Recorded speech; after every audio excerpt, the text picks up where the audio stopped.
And a welcome here to Wake Up Call with Dan Tortora, where sports truly meets that thing called life. We appreciate you being here with us inside the Great Lakes Honda City Studios. Great Lakes Honda City coming to you on 7140 Henry Clay Boulevard in Liverpool, New York. You can go and visit them for sales and service Monday through Saturday, and make sure you let them know that DT sent you. You can get a sneak peek by going to GreatLakesHondaCity.com, and their end of the year deals are happening right now, so don't miss a moment to get into your next ride. They have something for every family and whatever your needs may be. And of course, they have those all-wheel drive wonderful vehicles for the Northeast in snow country that we're in central and upstate New York.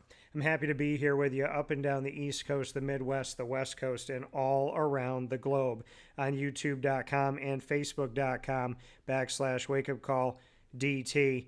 And appreciate you so much for being here where sports truly meets that thing called life. Cannot thank you enough for all that you do, for being a part of this broadcast on YouTube.com and Facebook.com, both /WakeUpCallDT and on WakeUpCallDT.podbean.com. So with all that being said, here inside the Great Lakes Honda City Studios, thanks for being with us all over the world. And of course, the unveil of the college football playoff, who is in. You know that I did a broadcast in the moment while it was happening, and so happy to bring that to you, and so happy to be able to share that with you. So happy to do it in the moment as it happened, and cannot thank you enough for your support and for everything that you did to be with us, because we did it really impromptu in the moment. As things were coming out, we were able to get the information out to you while the College Football Playoff Committee was releasing it, of course, on their Selection Sunday, which this year happened on December 7th. And so now we're here following that. On the heels of that, as Murph and I will continue to talk about this college football playoff conversation. We'll take a look at the bracket. We'll look at the final top 25, which includes everyone ranked by the college football playoff, whether or not they made it into the college football playoff for this season. And on top of that, we'll put it up against my top 25, and we'll discuss why I have teams where I have them and just how difficult it is to do all of this. So we got a lot to get into, a lot to talk about inside these Great Lakes Honda City Studios. I appreciate you being with me as I travel. I'm in my second home of the great state of Florida. You know that Dan Tortora Broadcast Media has dug roots here in Florida since back in around 2009. And so hard to believe it's been 16 years. Holy crap, because it's 2025, 2000. Wow. It has been a long, long time that we have been connected here in my brain. I mean, I guess it makes sense that we're at least 15. So 16 years of connecting with Florida. We have covered UCF, South Florida. We have covered Miami and Florida State, all with being credentialed to events in connection with those teams. We have also obviously talked about the FAU, another team that we've started to cover over the years. We've talked a lot about the Florida Gators and built a relationship with John Summerall, who's their new head coach, because him and I met when he came over to Tulane. I've done work with the Orlando Magic, the Tampa Bay Buccaneers, the Tampa Bay Rays, the Miami Dolphins, the Jacksonville Jaguars, and of course high school recruiting in the world of football. So I want to thank the great state of Florida for always having me here and for bringing that sunshine.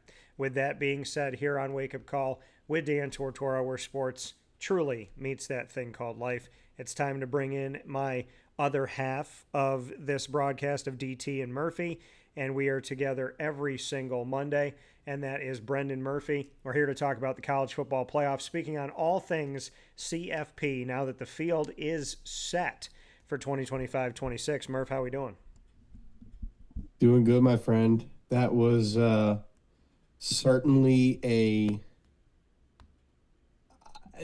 I don't want to say shock, but certainly an interesting reveal yesterday at around 12:30 of the rankings. And we're going to talk about it, but I think they finally got it right. Yeah, I would agree with you that they got this thing right. And, looking at the college football playoff and everything that they have brought forward here, I definitely have a lot of respect for the College Football Playoff Committee.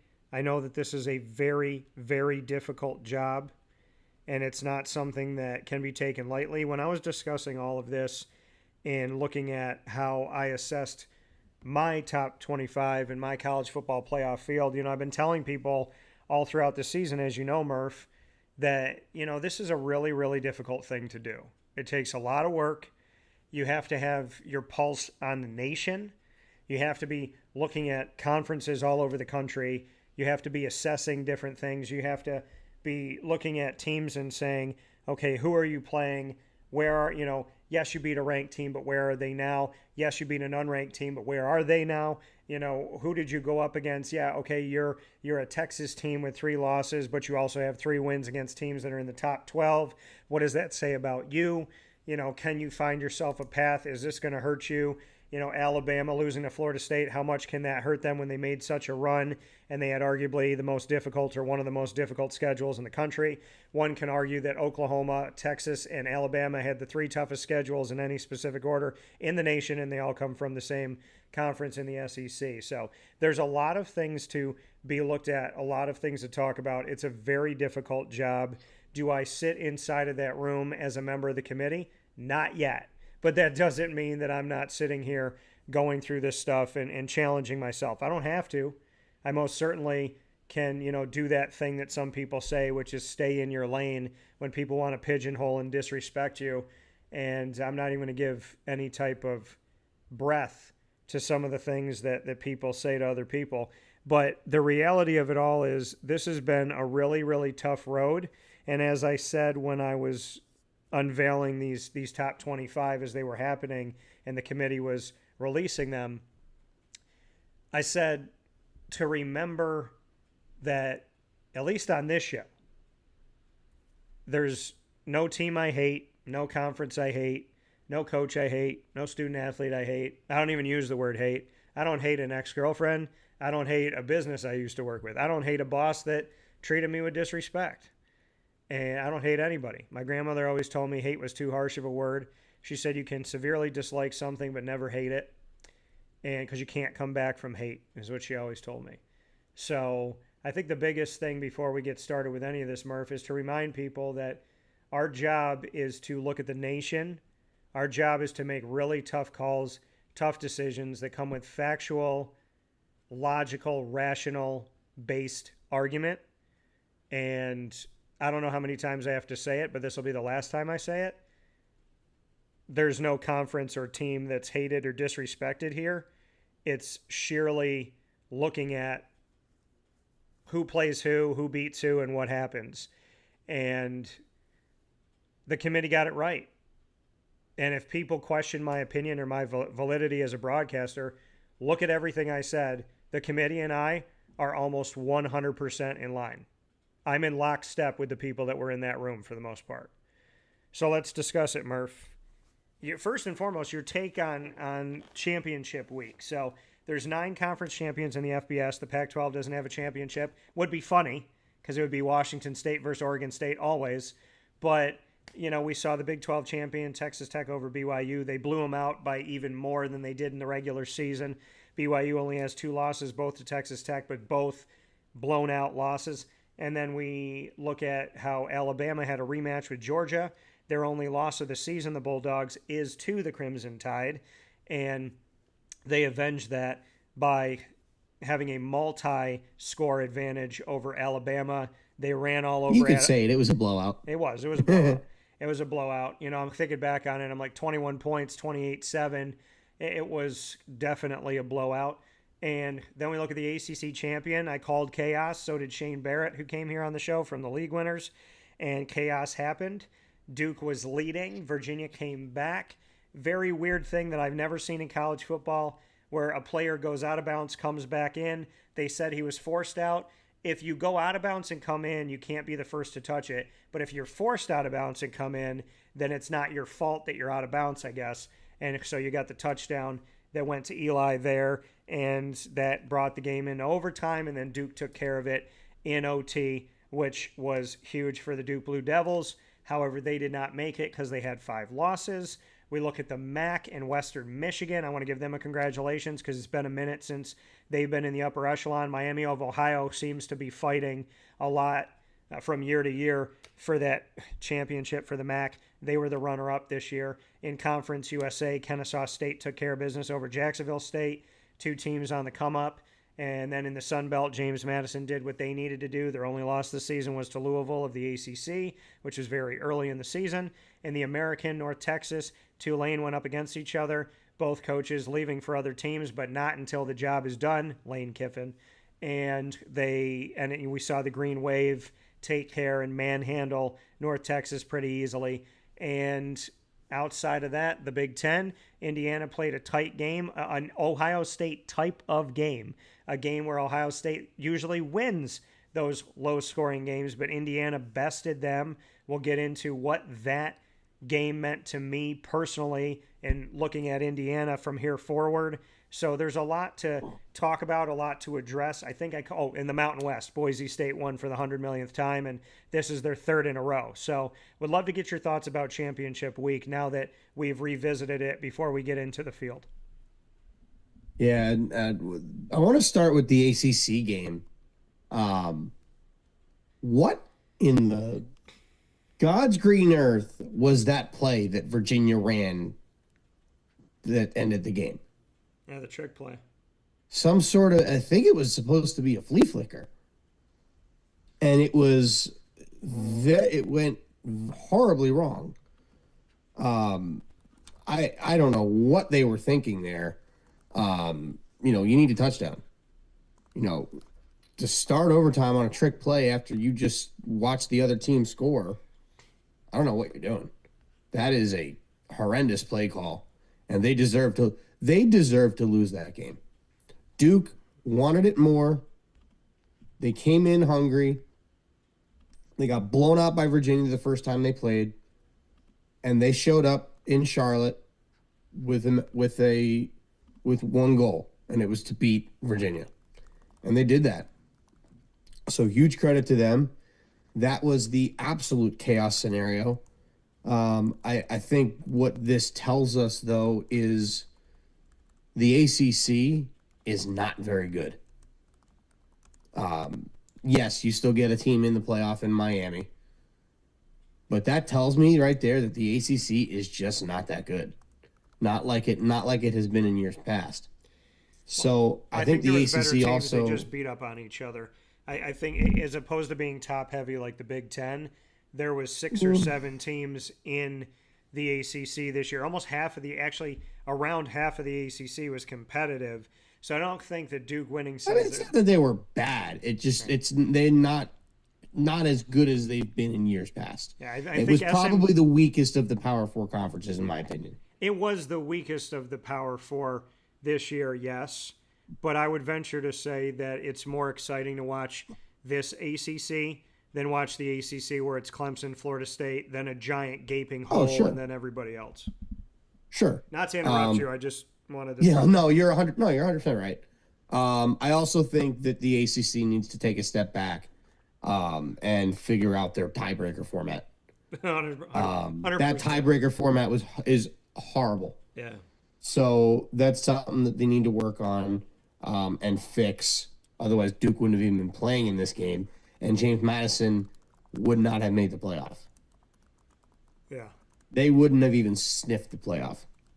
To be fair, James Madison has to go to Eugene, Oregon.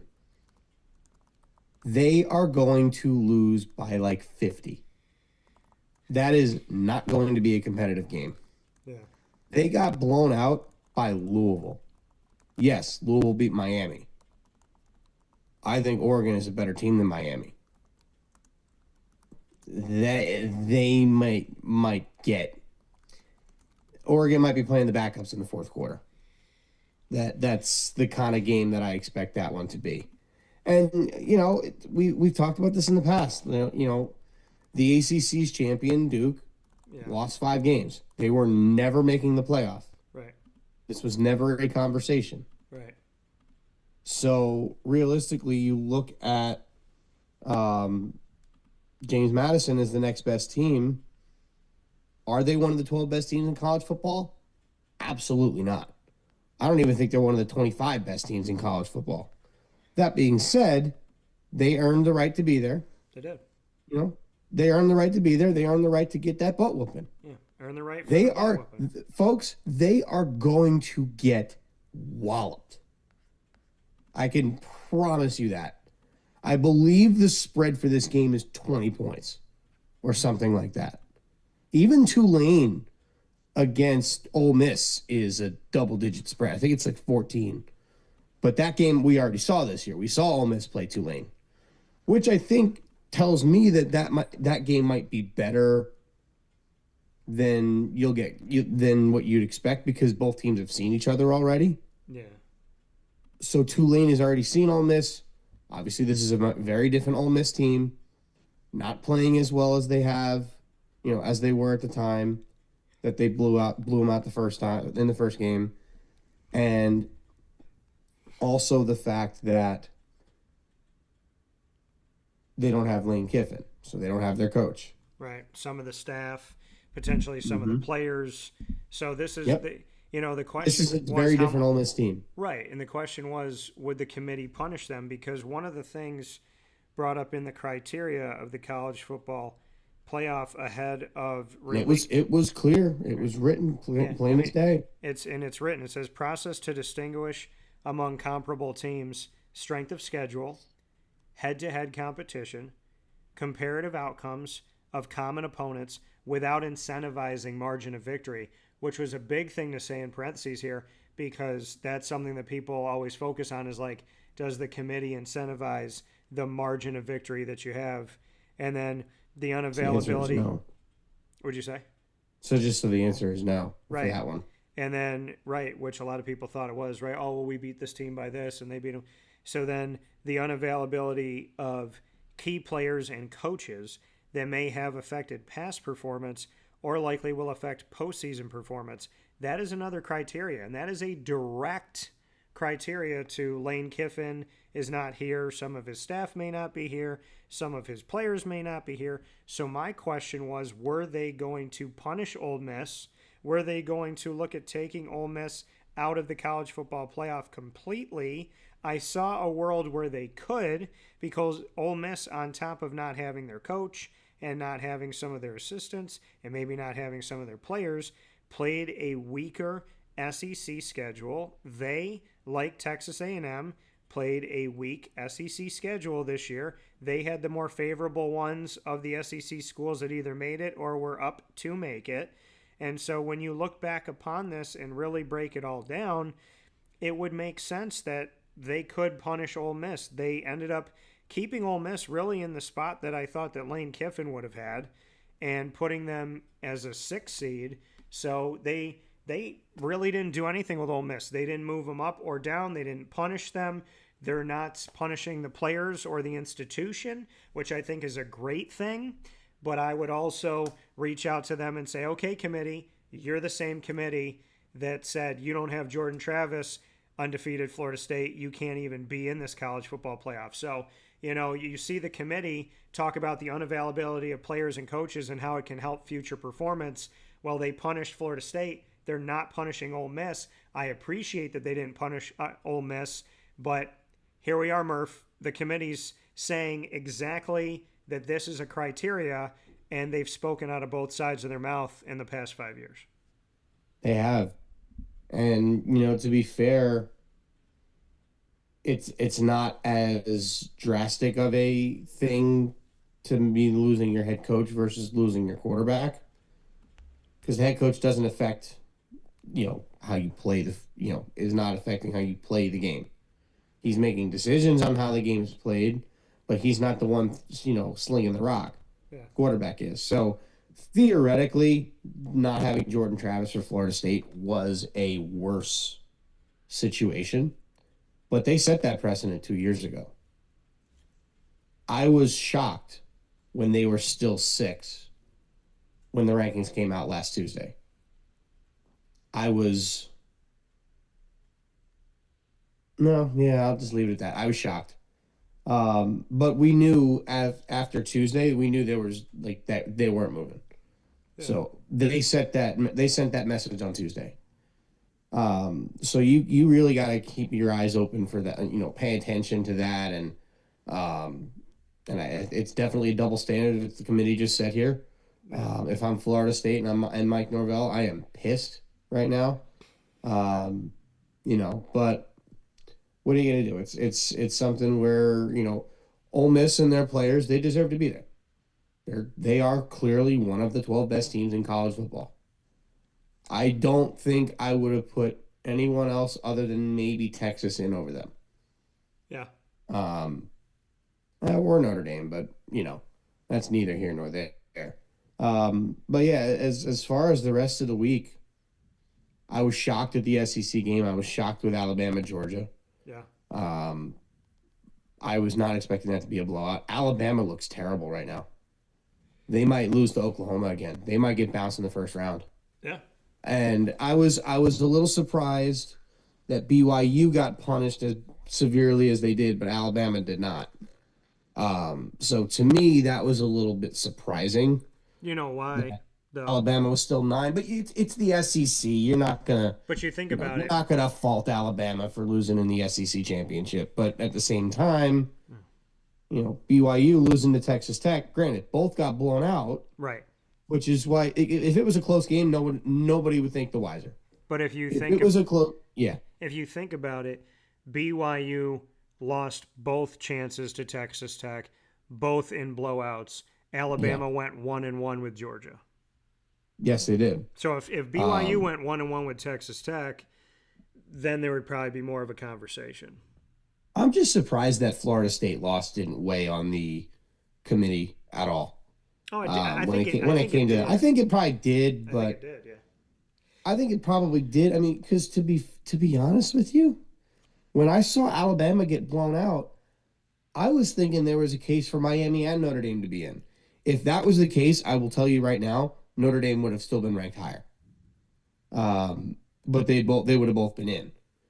So to me, you look at that and think, well, they got a little bit of preferential treatment there, and BYU got screwed. But BYU was also technically already outside of the playoff. They Yeah. were not in as of Tuesday. Yeah. They were the first team out. So by them losing, Miami jumps them, and now you have to have the conversation between Miami and Notre Dame. And they finally got to have that conversation. They took the head-to-head matchup into account and moved Miami ahead. We were talking before the show that they could have avoided a lot of these issues if they had just moved Miami up a few weeks ago and made them switch places. Notre Dame would not be complaining. Notre Dame fans would not be throwing hissy fits in the comment section on X and on YouTube and Facebook and everywhere. Notre Dame also pulled themselves out of a bowl game. Any bowl game. Basically told everybody, do Every not bowl game. invite us, we're not coming. Every bowl game. Not what Iowa State and Kansas State did when they said we don't want to play in this invitation we got. Notre Dame said, do not call us for any opportunity at all. We are out of the entire bowl situation. Can I read you what I wrote? Go for it. Okay. Because I think it was very well written and it was absolutely true. So this is the logo. Okay. The fighting Irish, not the fleeing Irish, not the crying Irish, not the baby didn't get They its are the crying Irish right now. yeah, not its baby didn't get its baba Irish. And look, I like Notre Dame. I do too. I'm Irish. I'll always have a soft spot for Notre Dame. I went to Notre Dame High School. I'm very surprised. I'm very surprised in a negative way that a place that talks about faith and God ran away like a poor loser and took their ball and went home because I don't want to play and nobody likes me. Like, this was probably one of the biggest childish moves I have seen. I don't care what people comment on this. I what did I say over a week ago, Murph? I put up the logo of Miami and Notre Dame on my social media, and I said what? I said, the case is closed, the argument is over. Mm-hmm. I had over 1,000 responses. Bunch of them were, yeah, Dan. Bunch of them were negative. Now, I understand that all those negative ones came from Notre Dame fans, because who else would be responding the way that those people responded? But again, I don't have an issue with Notre Dame. I like Notre Dame. I like Marcus Freeman. Riley Leonard is a friend, and he will always be a part of it. Who actually made his debut against the your Jaguars yesterday. Yeah. So, I am a... Poor Daniel Jones, though. His yeah. Achilles is gone. But I am a fan of Notre Dame. I love watching them in basketball. I'm a big, huge Mike Bray fan, and I will miss him forever. But I also am a fan of, current Notre Dame men's basketball and watching them. I'm a fan of their women's basketball team and the work that they've done. And I enjoy watching their football team. One of my best friends that I consider a brother to me, Jim Ursakowski, he's a big Notre Dame fan. Like, I have a job, and I chose to not stay in my lane, whatever the hell that means. The whole road is my road. And if it's not enough road for God and I, then we're gonna put construction there. We're gonna build another lane. We're gonna build an off ramp. We're gonna build another expressway. What I have written about Notre Dame this season is not personal. It's not hateful. You found out that what I wrote, the committee agreed with my sentiments, Murph, did they not? Oh, yeah. The committee and I were in lockstep, were we not? Mm-hmm. So this is what I wrote. And again, I would write this about any school, any sport. What Notre Dame has done reminds me of what 8-year-olds would do if their parents told them that they could sit out a game they didn't make or qualify for. Everybody doesn't get a trophy, Notre Dame. Here's the conversation. This is what I said. To take your name out of bowl game consideration is not even something I can recall a school ever doing. To tell every bowl, not one, every bowl outside of the college football playoff to not even try to invite you. What a classless and childish move. If you're not putting us in the playoff, then we're going to sit on the floor and ignore you. How many people know people like that? I do. I'd say this about any team. It just so happens to be Notre Dame setting an unprofessional and selfish precedent. Why make a scene? You had a schedule. You had 12 opportunities to win. You lost to the two best opponents you faced. You beat all the teams that had losing records.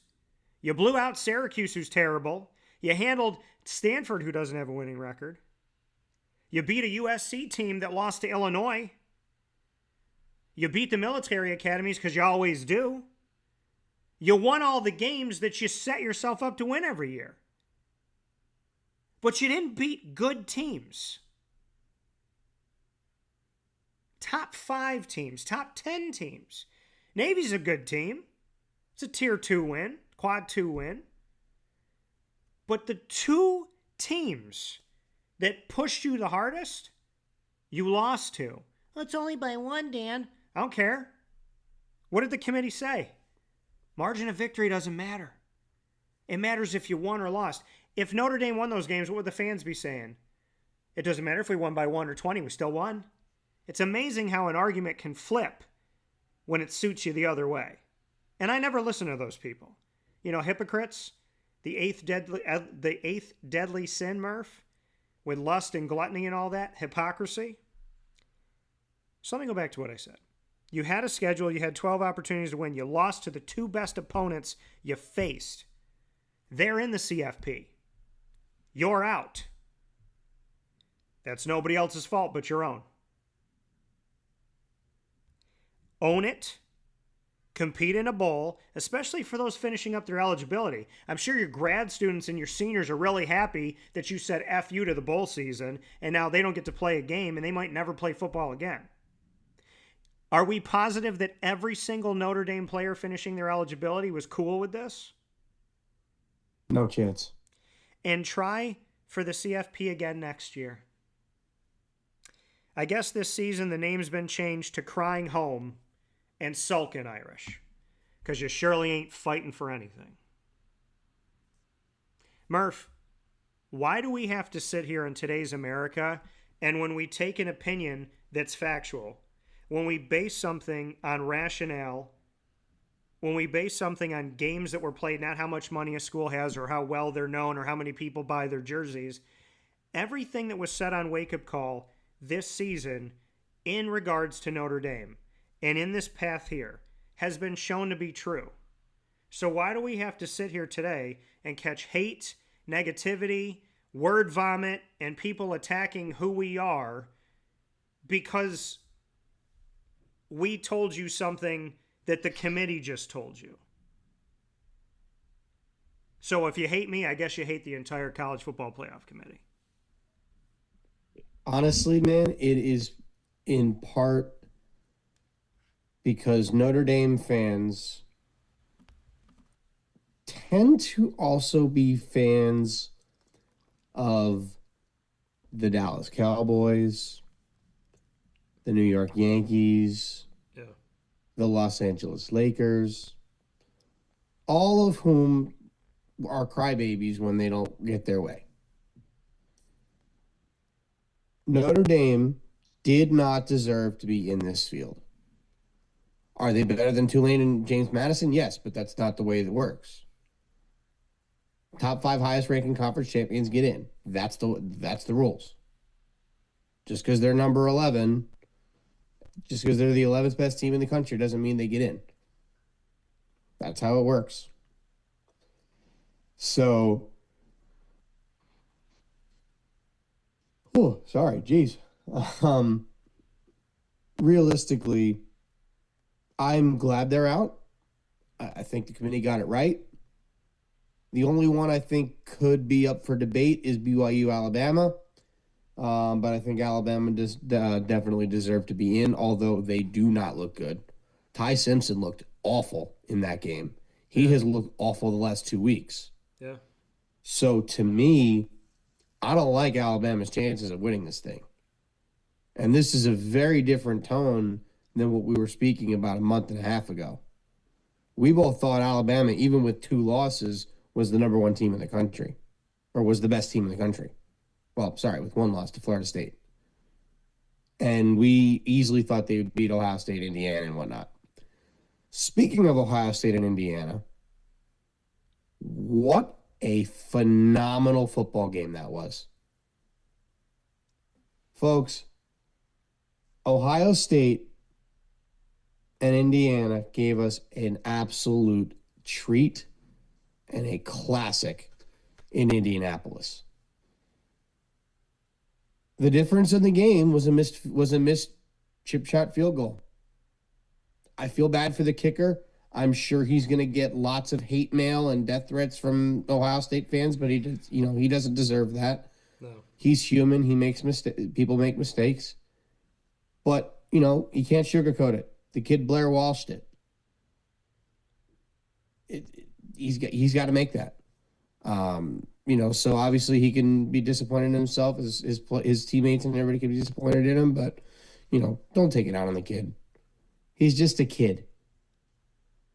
It happens. Kickers miss kicks all the time. It happens. People have missed short kicks like that. There's a reason why I said he Blair Walshed it. Yeah. If you don't get that reference, just go look it up. Anytime a kicker misses a chip shot, they Blair Walshed it. Because Blair Walsh missed a 25-yard field goal or something in a playoff game. Yeah. Which would have sent the Vikings to the second round. And I believe it was one of the years Seattle went to the Super Bowl. Because Seattle beat them on that. Indiana might win the national championship. That is an incredible football team. Yeah. Fernando Mendoza is going to be the Heisman Trophy winner. What they say is probably going to be the number 1 overall pick. But I forget the the commentator that said it. Please forgive me for not remembering who said it exactly, but he said, like, as they were like going to commercial and the was game it the was guy doing over, color or was it Gus Johnson? I can't. He said the word. He goes, you might as well just give him the trophy, like the Heisman Trophy. He's like, just hand it to him, like it was a formality type of thing. It was just funny that like as they were going away, sounds like a Gus Johnson thing to say. Like as the volume was going down, it was just like you might as well just give it to him. And I just thought that was really, it was a cool moment. Yeah, that sounds like it had to be Gus Johnson. Gus Johnson is a legend. Yeah. But that was an incredible game. Indiana is an unbelievable team. Mendoza's got the Heisman on lock. If I'm Indiana, I am doing everything in your power to go win that thing. Because you're going to end up playing the winner of Alabama, Oklahoma. Yeah. Obviously, you'd probably rather play Oklahoma because your defense is really good. Yeah. Indiana's defense is unreal. So to me, I would much rather play Oklahoma because Oklahoma's offense looks lost. I mean, Alabama's does too, but Oklahoma's offense looks hopelessly lost. Yeah. They win that game, I think Indiana might steamroll them. So to me, I look at Indiana and I see a team that very well could win the whole thing. We have talked about Indiana at length this year. Yeah. And how going into the Oregon game, they hadn't played anybody. They beat Oregon decisively. Yeah, by double. Correct me if I'm wrong. In Eugene. Yeah, they won. They won on the road at Oregon by 10. I think it was 30-20. They beat Oregon by 10 on the road. Yeah, that was a great That win. is an unbelievable win. That is an excellent win. Only team that beat Oregon. Yeah. They beat Iowa. Very good win. By the way, did you realize Iowa's something? probably a high-ranking quad 2 win. Right. Do you realize something about Iowa? Iowa this year, if you beat Iowa and you had 2 losses or less in the Big Ten, that was your path. Was just beat Iowa. I want to call my buddy Tim Lester, who's the offensive coordinator and quarterbacks coach that's been on the show a bunch, and he's been on the show everywhere he's been on his journey in the last more than 10 years. But we met when he was at Syracuse, and he was responsible for bringing in Eric Dungy. And him and I, discussed before the Oregon-Iowa game in Iowa at Kinnick Stadium. And, dude, I'm looking at these teams. USC, it was like, well, they beat Iowa, right? So they're ranked.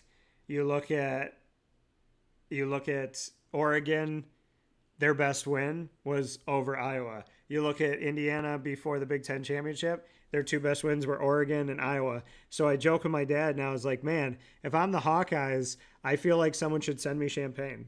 So I mean, USC is the only team that didn't get in the playoff because after they beating got them. spanked by Illinois. So, yes. And Illinois was awful. So bad. So, but they were the number 9 team in the country. People. Yeah. Oh yeah. Again, people. Well, those of you that thought Penn State was number 3 and you thought that Illinois was number 9 and you wanted to fight with me, I'd love for you to talk today. Let's have a conversation. Yeah. Well, also like we talked about too, things were very different at Penn State at that time. Playing Penn State then versus playing Penn State after that was much different. So do you think the committee promoted Oregon for beating Penn State before Penn State fired their coach? No.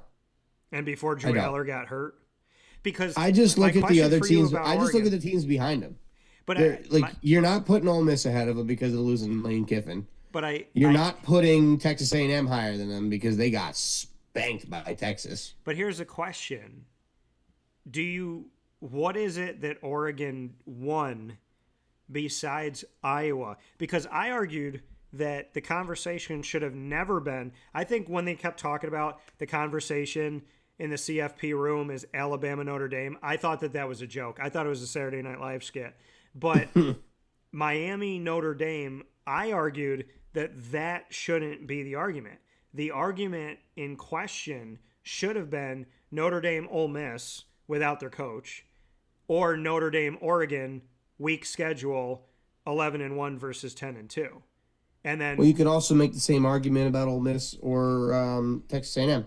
but they right Texas A&M, Texas A&M did have the win over Notre Dame, right. which Well, and which that helped was the their difference case. because if you That go was the biggest. That was going to be your biggest difference. right, because if you go back and you watch when I had Shane Barrett and Thomas Pasquarello on from the league winners, and we essentially like predicted this chaos scenario with the show that was aired on Friday before a couple days before the committee made their decision when it was aired on Friday, December 5th of this year. If I talked about Texas A&M, and when I was finished talking about them, Shane's like, "Wow," and I didn't know what he was going to say, and he was like, "You almost got me to take Texas A&M out."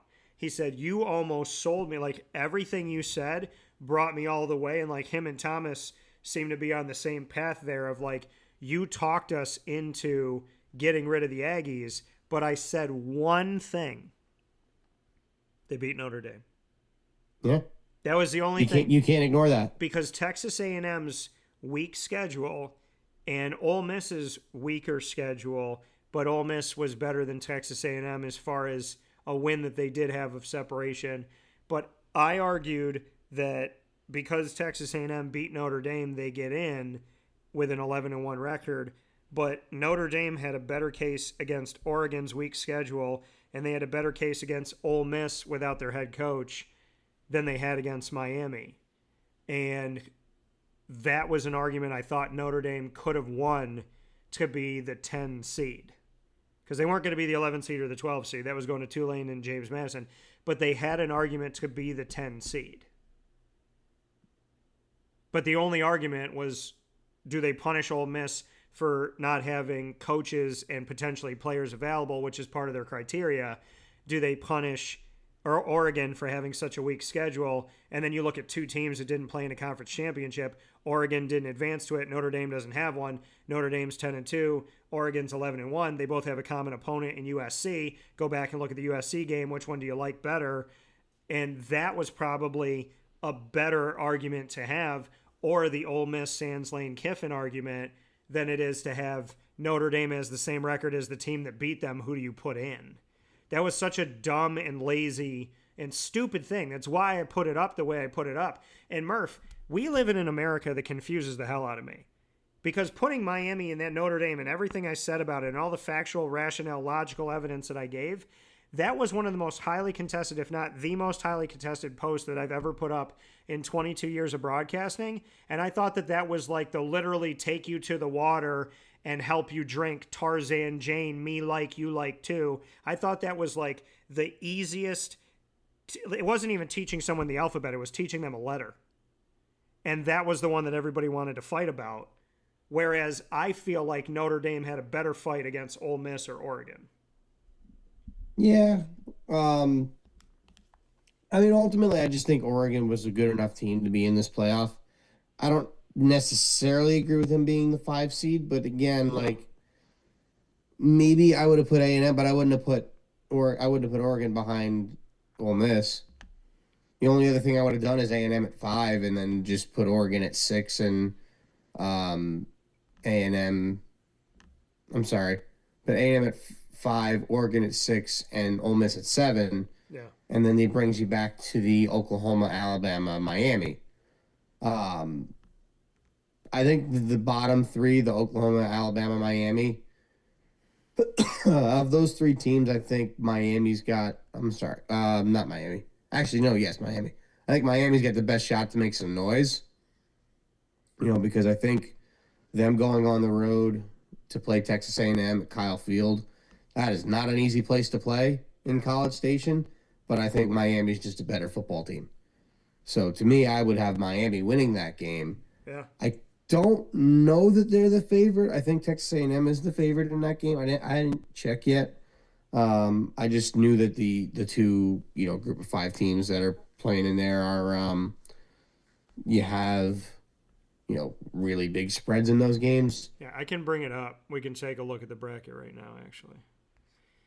So the bracket here on Wake Up Call with Dan Tortora inside the Great Lakes Honda City Studios, DT and Murphy, coming to you. Murph's coming from Pennsylvania, and I am coming from my second home of the great state of Florida. It is my personal second home. It is also the second home of Dan Tortora Broadcast Media. Wake Up Call has many ties in Florida, the strongest, I would say, to everything that we've built in New York State and then also North Carolina. We've been able to connect with, I believe the last time I checked, 39, if not more, of the 50 states so far. We've also reached people in Sweden, China, Russia, the Middle East. We have reached people, I believe, in Egypt, as well as the United Kingdom, Spain, France, Italy. I don't want to miss anybody. South Korea, Mexico, Canada, and so on and so forth. So I want to thank you all for tuning in and being a part of Wake Up Call. The bracket is up here on DT and Murphy inside of Wake Up Call with Brendan Murphy and myself, Dan Tortora, a.k.a. DT. We can draw on this thing.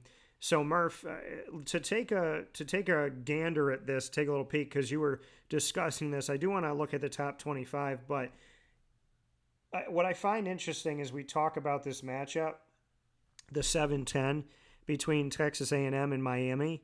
You realize that this is a matchup between the two teams that beat Notre Dame. It is.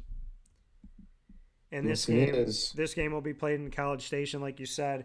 Remember, the first round is played as another home game. And this is a huge benefit of the college football playoff. You get in the college football playoff, you got an opportunity to sell your fans, get your stadium back running again. And for one more game, Ole Miss in Mississippi is going to host Tulane in the 6-11 matchup.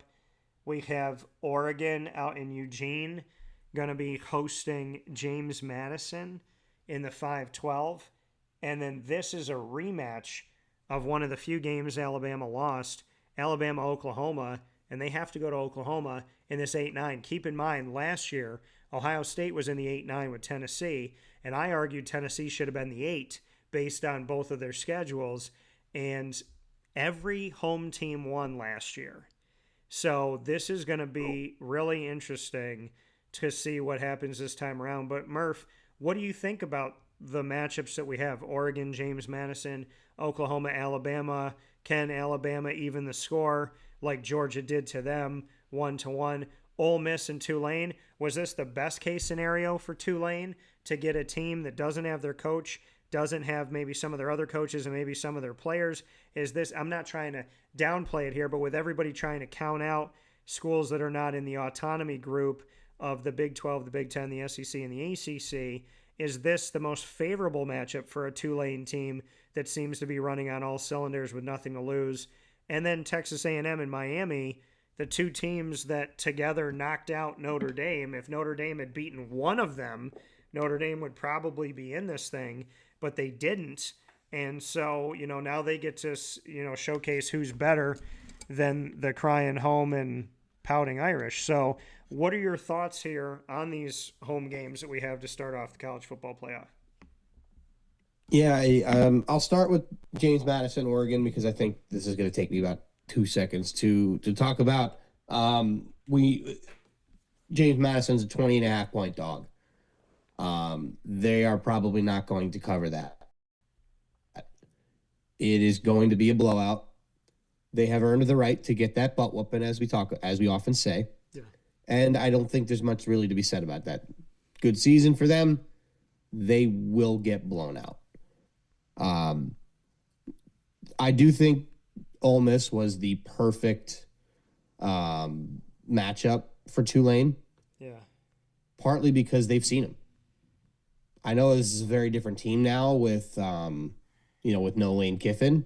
Yeah. But they've seen this team. They saw Ole Miss. They've played out there. Ole Miss hosted the game. They got walloped. am I sitting here telling you that Tulane could beat Ole Miss? No, probably not. But I do think it'll be a better game. Like the spread there is only it doesn't say it on ESPN, but when I saw it earlier, I believe it was somewhere around 14 points. Do you realize? I would not at all be shocked if Tulane covers that. Do you realize the irony? Tulane, John Summerall took a job somewhere else, refused to leave until the job was done. Keeps talking about finishing the job. They're playing Ole Miss.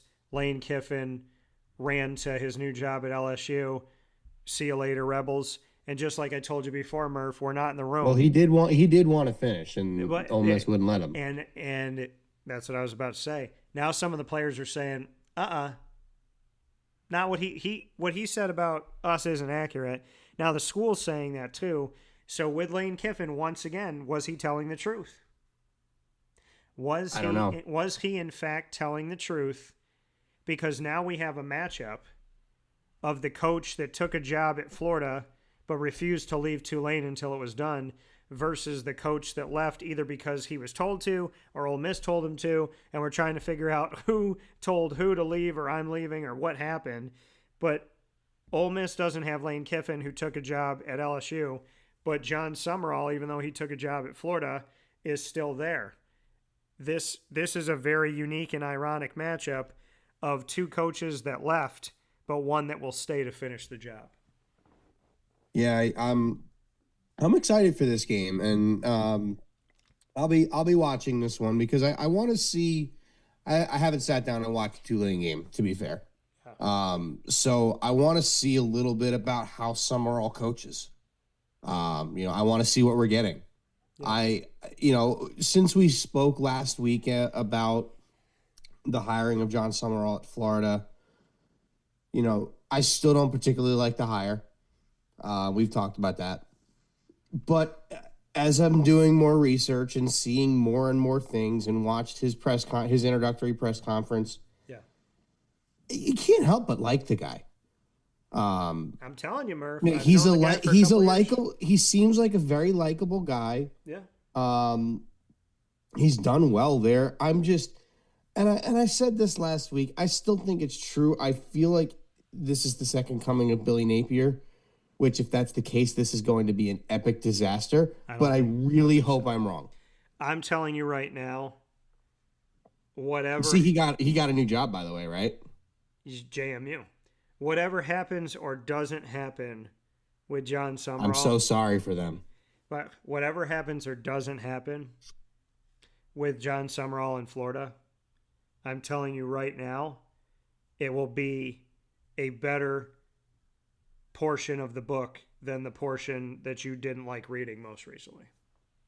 Oh, yeah. And I do not. There's nothing inside of me that thinks that John Summerall is going to be worse than what's happened the last few years. He can't be worse than. It is going to be really difficult. It's going to be a challenge. What Billy Napier was, and I don't think people are going to give him a lot of time.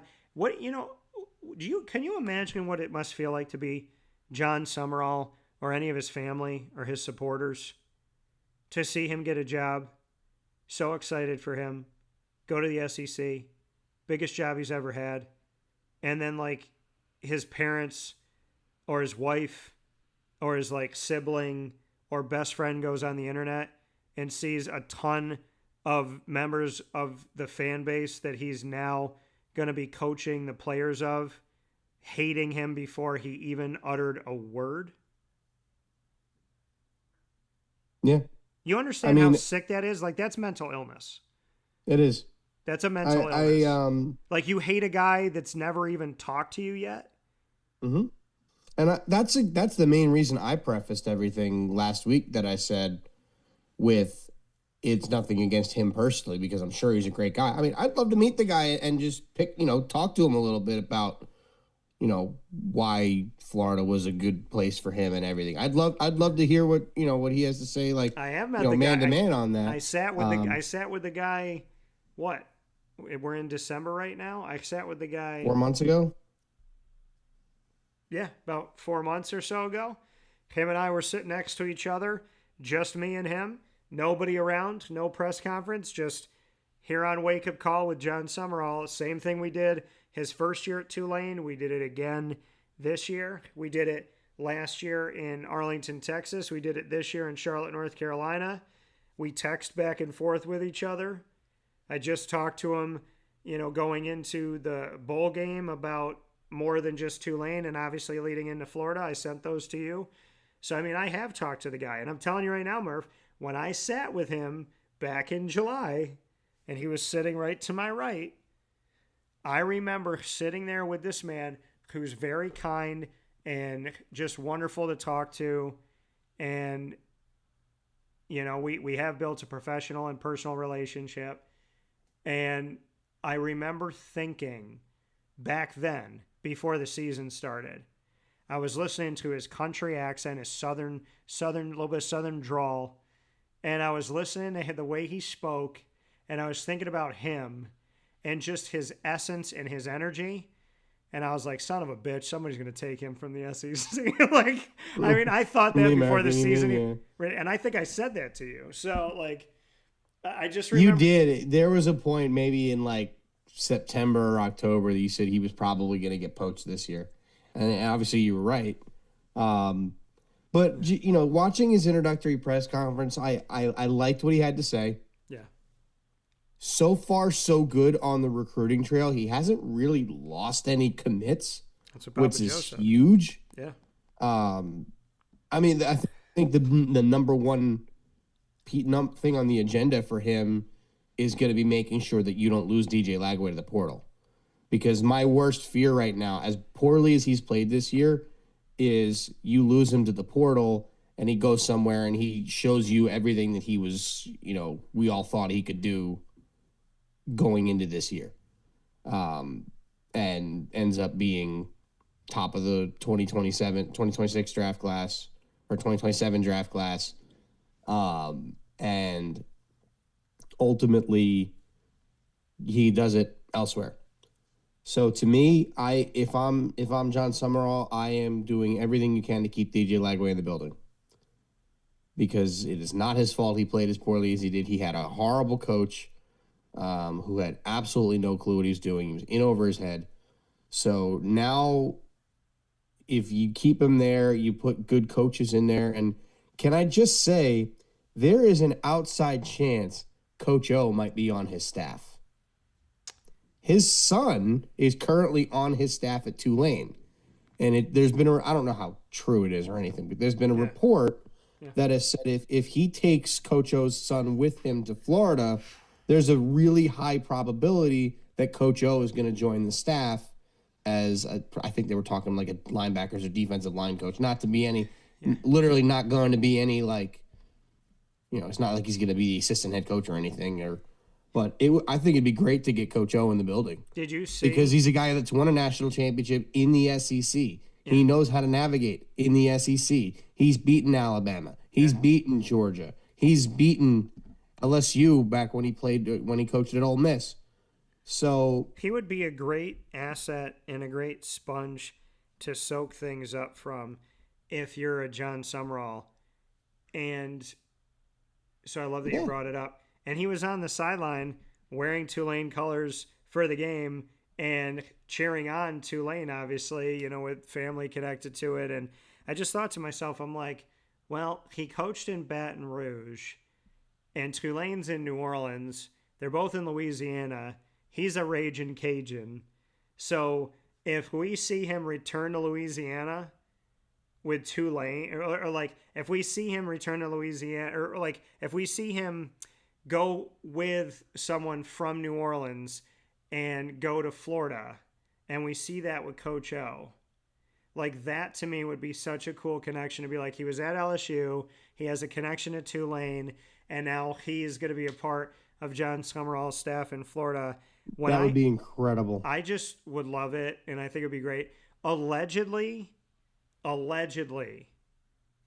he's been up for other jobs, and I'm not going to speak on some stuff because I'm just not going to speak on certain things.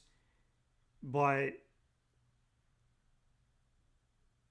if there is any validity to things I've heard about Coach O and where he could have coached in the last 5 or 10 years, if there's any truth to them, Murph, yours and most of the people watching and listening's heads would explode.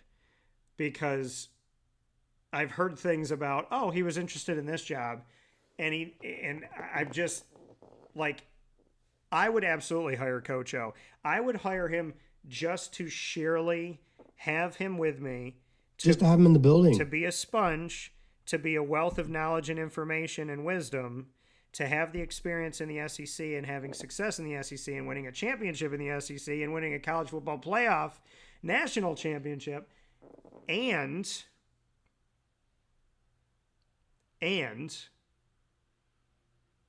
for the comedy.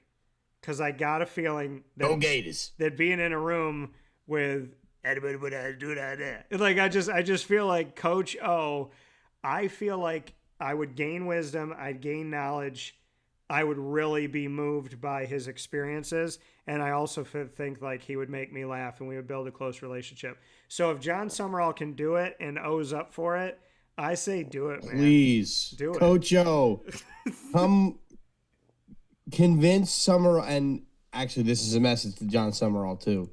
Bring Coach O's son with you and get Coach O to join your staff. That would be amazing. That would be pretty cool. But the thing is, too, this goes back to what you see in baseball with typically you have a rookie manager that'll bring in, like an ex-big league manager who has had some success, maybe just hasn't had in recent years, to be on their staff, to be a bench coach or to be a third base coach. Yeah. Literally just to have the guy in the building. Carlos Mendoza had John Gibbons. And John Gibbons was a manager with the Blue Jays, and they won a lot of games. Alex Cora was, I forget who his bench coach was in Boston, but I remember it was somebody that was pretty experienced. But you bring in guys to be bench coaches that know what they're doing. They've been there before. Yeah. They can help mentor. Not that Summerall's a first-time head coach, because he's not, but first time in the SEC, to bring in a guy in Coach O and Ed Ogeron that has won a national championship, navigated the SEC. Yeah. Granted, did he do it? He kind of just did it with Burrow. It was kind of, I guess you could maybe call it a fluke, but that team was ridiculously good. But he recruited that team. He put that team together. They just were really freaking good. Justin Jefferson, Jamar Chase, Burrow. They had some really good defensive players on that team too. That team, that is, to me, the greatest college football team of all time, at least in my lifetime. Blew out Clemson. Yeah. Like a Trevor Lawrence Clemson. Like, it was crazy. Yeah. That was crazy. So, to me, getting him in the building would be great. But obviously, we're not here to sit and talk about, what Florida can do. We have months and months and months that we can talk about that. Yeah. And I'm sure you'll probably talk to Coach Summerall about that at some point. Because even though he's not going to be in a conference that you're covering anymore, I imagine you having the relationship with him, you'll probably still do some interviews with him, I would think. Yeah. So I you kind of, to bring the bracket, to go back to the bracket and kind of see where you're at, like Alabama, Oklahoma. So are you taking Ole Miss in that game over Tulane? I am.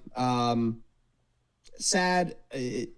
I want Tulane to win. I really do.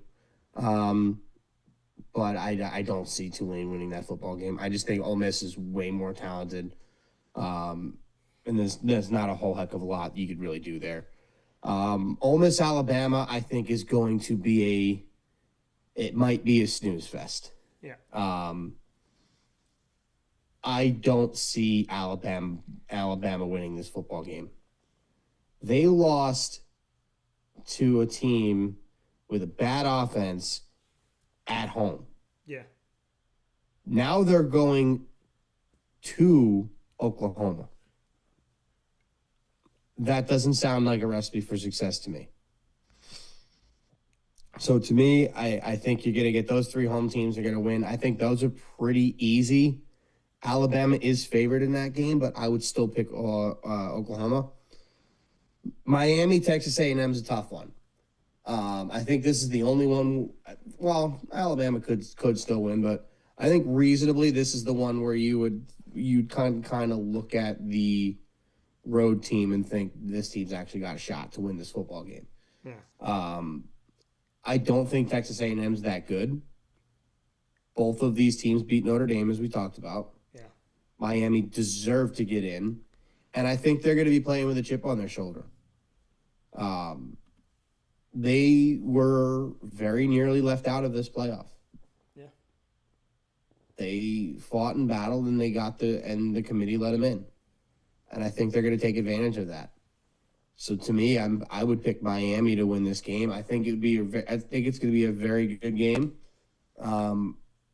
Kyle Field is a tough place to play, but to me, I think you got to go Miami and kind of just see what happens from there. I really like what they've done this year, and I'm not worried at all about those losses. Louisville's a reasonably good team. They're probably a mid to high tier quad 2 team. And then you have SMU, who played in the college football playoff last year. Yep. And was in the ACC championship game last year. Yep. So, I get they're both unranked. And was a missed field goal of forcing overtime to potentially be in the ACC title game in both years that they've been in the conference. Yeah. So, I mean, to me, SMU is a better team than people give them credit for.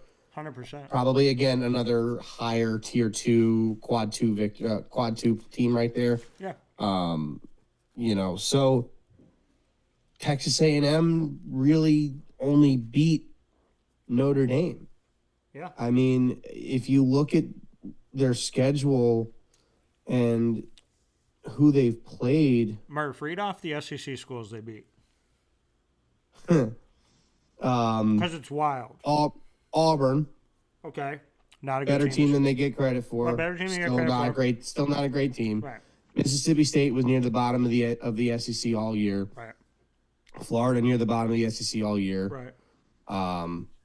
Arkansas was a cellar dweller, and they barely beat them. Yeah. They beat up on LSU while LSU was ranked. LSU Middle of the road. LSU good, not great team. LSU, let's call them a quad 2. Auburn, you could call like a low end quad 2, high 3 maybe. Yep. Florida is probably a quad 3. Yep. They're better than Mississippi State. They're better than Arkansas. Missouri's still going to be better than Florida. Missouri lost every game that would have ranked them, and the committee still, in the AP and the coaches ball, they still would rank Missouri. Like, Murph, if you look at Missouri's schedule, there is no viable reason why they should have been ranked in the top 25, and they would not take them out of the top 25 all the way to almost the end of the season. It was so wild. It was because they lost to Alabama by 3. It's like them. That's why. Right, but it's like them in Michigan. Like, Michigan has no ranked wins this year. Michigan got embarrassed when they played a ranked team, and Michigan barely beat Purdue, who was 2-10, I believe, on the season, had no wins in the Big Ten, and they beat Northwestern by 2, who I believe finished with a losing record in the Big Ten. And Michigan was ranked in around the top 20. At one point, they were 15th in the college football playoff, which means that they had a fighting chance of making the college football playoff if a bunch of teams lost, which is psychotic because they did not beat a single ranked team. They did not have any validity to being in the top 25, let alone the top 20 or top 15. And they lost, or they barely beat the worst team in the Big Ten. There's 18 schools in the Big Ten. Purdue was the worst this year, and Michigan won 21-15. So, like, Yeah. when you go back and you look at some of this stuff, that's why I tell people you got to dig deeper. You can't just be like, well, Dan, that's a ranked team, and that's a ranked team, and that's a ranked, and that's not, and that, I just did it. Like, rankings are also, they're not objective. And, I mean, I try to make mine objective and pull myself out of it because that's what you're supposed to do as a broadcaster. But when you look at the AP, you question the media. And if some of these people are watching all the games, if they have certain teams that they like, when I do my top 25, I prepare myself for Murph or anybody to sit here and say, well, why is this here? Why is this there? Why isn't that team in? Why is that team in? Why is that team out? So, I put a lot of work into it because it's really hard. I'm not saying that other people don't. It's just interesting to see the Michigans and the Missouris and the Tennessees who are in good conferences, but they're not good teams this year. And they just kept trying to give them a reason to stay alive, which is kind of wild. USC in the same boat as that. So, yeah, it's just it's crazy to see how they rank some of the stuff. But this is what Murph's going with. He's going with Oregon, Oklahoma, Ole Miss, Miami. Murph, do you have a final point before I make my first round picks? Yeah, it's honestly, it's going to be fun, but don't sleep on. I would say don't sleep on Tulane. James Madison has 0 chance of winning that game. Tulane's got like a 5% chance of winning this game, but don't sleep on them. Having already played Ole Miss, seen what they do. Yeah. You scout a team that you've never played. Sometimes there's you miss things. You played them. You've seen this team. Not saying that that's going to change how that's going to change the outcome, but they don't sleep on them. If the odds if their money line odds are like plus 700, Yeah. don't be afraid to sprinkle a couple bucks on them just in case. I don't think they're going to win, but throw a little bit of money on them just in case. Well, yeah, coming from Murph, his picks for the first round here. I'm going to discuss my picks as well. So discussing this first round here, as you heard it from Murph on DT and Murphy inside of Wake Up Call. And, of course, we are on the road in the Travel Great Lakes Honda City Studios. And when you're on the road, you know to trust a Honda from Great Lakes Honda City. Go to greatlakeshondacity.com, new and used, and you can buy and lease. And they have end-of-the-year deals, so make sure that you check it out over at Great Lakes Honda City, 7140 Henry Clay Boulevard in Liverpool, New York, and always online at greatlakeshondacity.com. Taking a look at my picks for the first round, Oregon and James Madison. Let me just let y'all know something here. I didn't know if I'd ever see this in my lifetime, which is the fairness. Like, the verbiage of the college football playoff is to be fair, but we haven't always seen that. And I predicted Cincinnati getting in, and then I got to interview Nick Saban. And I asked Nick Saban after the Alabama-Cincinnati game, now that you played that team, you've gone up against that team, what are your thoughts on Luke Fickell and this Cincinnati team? He said, there is no doubt in my mind that that team deserved to be here. And that's coming from one of the, if not the greatest college football coach ever. And they were the first team to break the mold. And now we see the American did it again with Tulane. And now the Sun Belt's done it for the first time ever with James Madison. There's a lot of things I want to say. One of the things I want to say is God bless John Summerall, Tulane's commitment to him, the players' commitment to him, and his commitment to them and the school. God bless Eric Morris and his commitment to North Texas and the players and their commitment to him being in that championship game. Because the American, it was simple. Whoever won the American was getting in. And they were going to get in above the Sun Belt champion if Duke won over Virginia. Because the Sun Belt did not play the schedule of the American. The American had numerous ranked teams. The American, North Texas, Navy, as well as South Florida. And because look at it, South Florida now at the end of the season, they were talking about Boise State. And South Florida beat Boise State. So there's a note right there. And, of course, Tulane. So I commend them. I commend Bob Chesney, who took a job, almost was the head coach at Syracuse before Fran Brown got the job, interviewed, and I was prepared to have everything ready if and when Bob Chesney was hired. Like, that's how close it felt from all the sources that I trust. He goes to James Madison from Holy Cross, so he goes from the FCS to the FBS. He's there for a couple seasons. They win a conference championship in the Sun Belt. He's playing in the college football. He's coaching in the college football playoff. Made history for the first time ever with James Madison there. And now he's going to UCLA. And that's the coach Syracuse almost had. And Bob Chesney made a statement that he would be staying with James Madison if they were to make the college football playoff. So I commend James Madison and the players' commitment to him and his commitment to the school and the players. With that being said,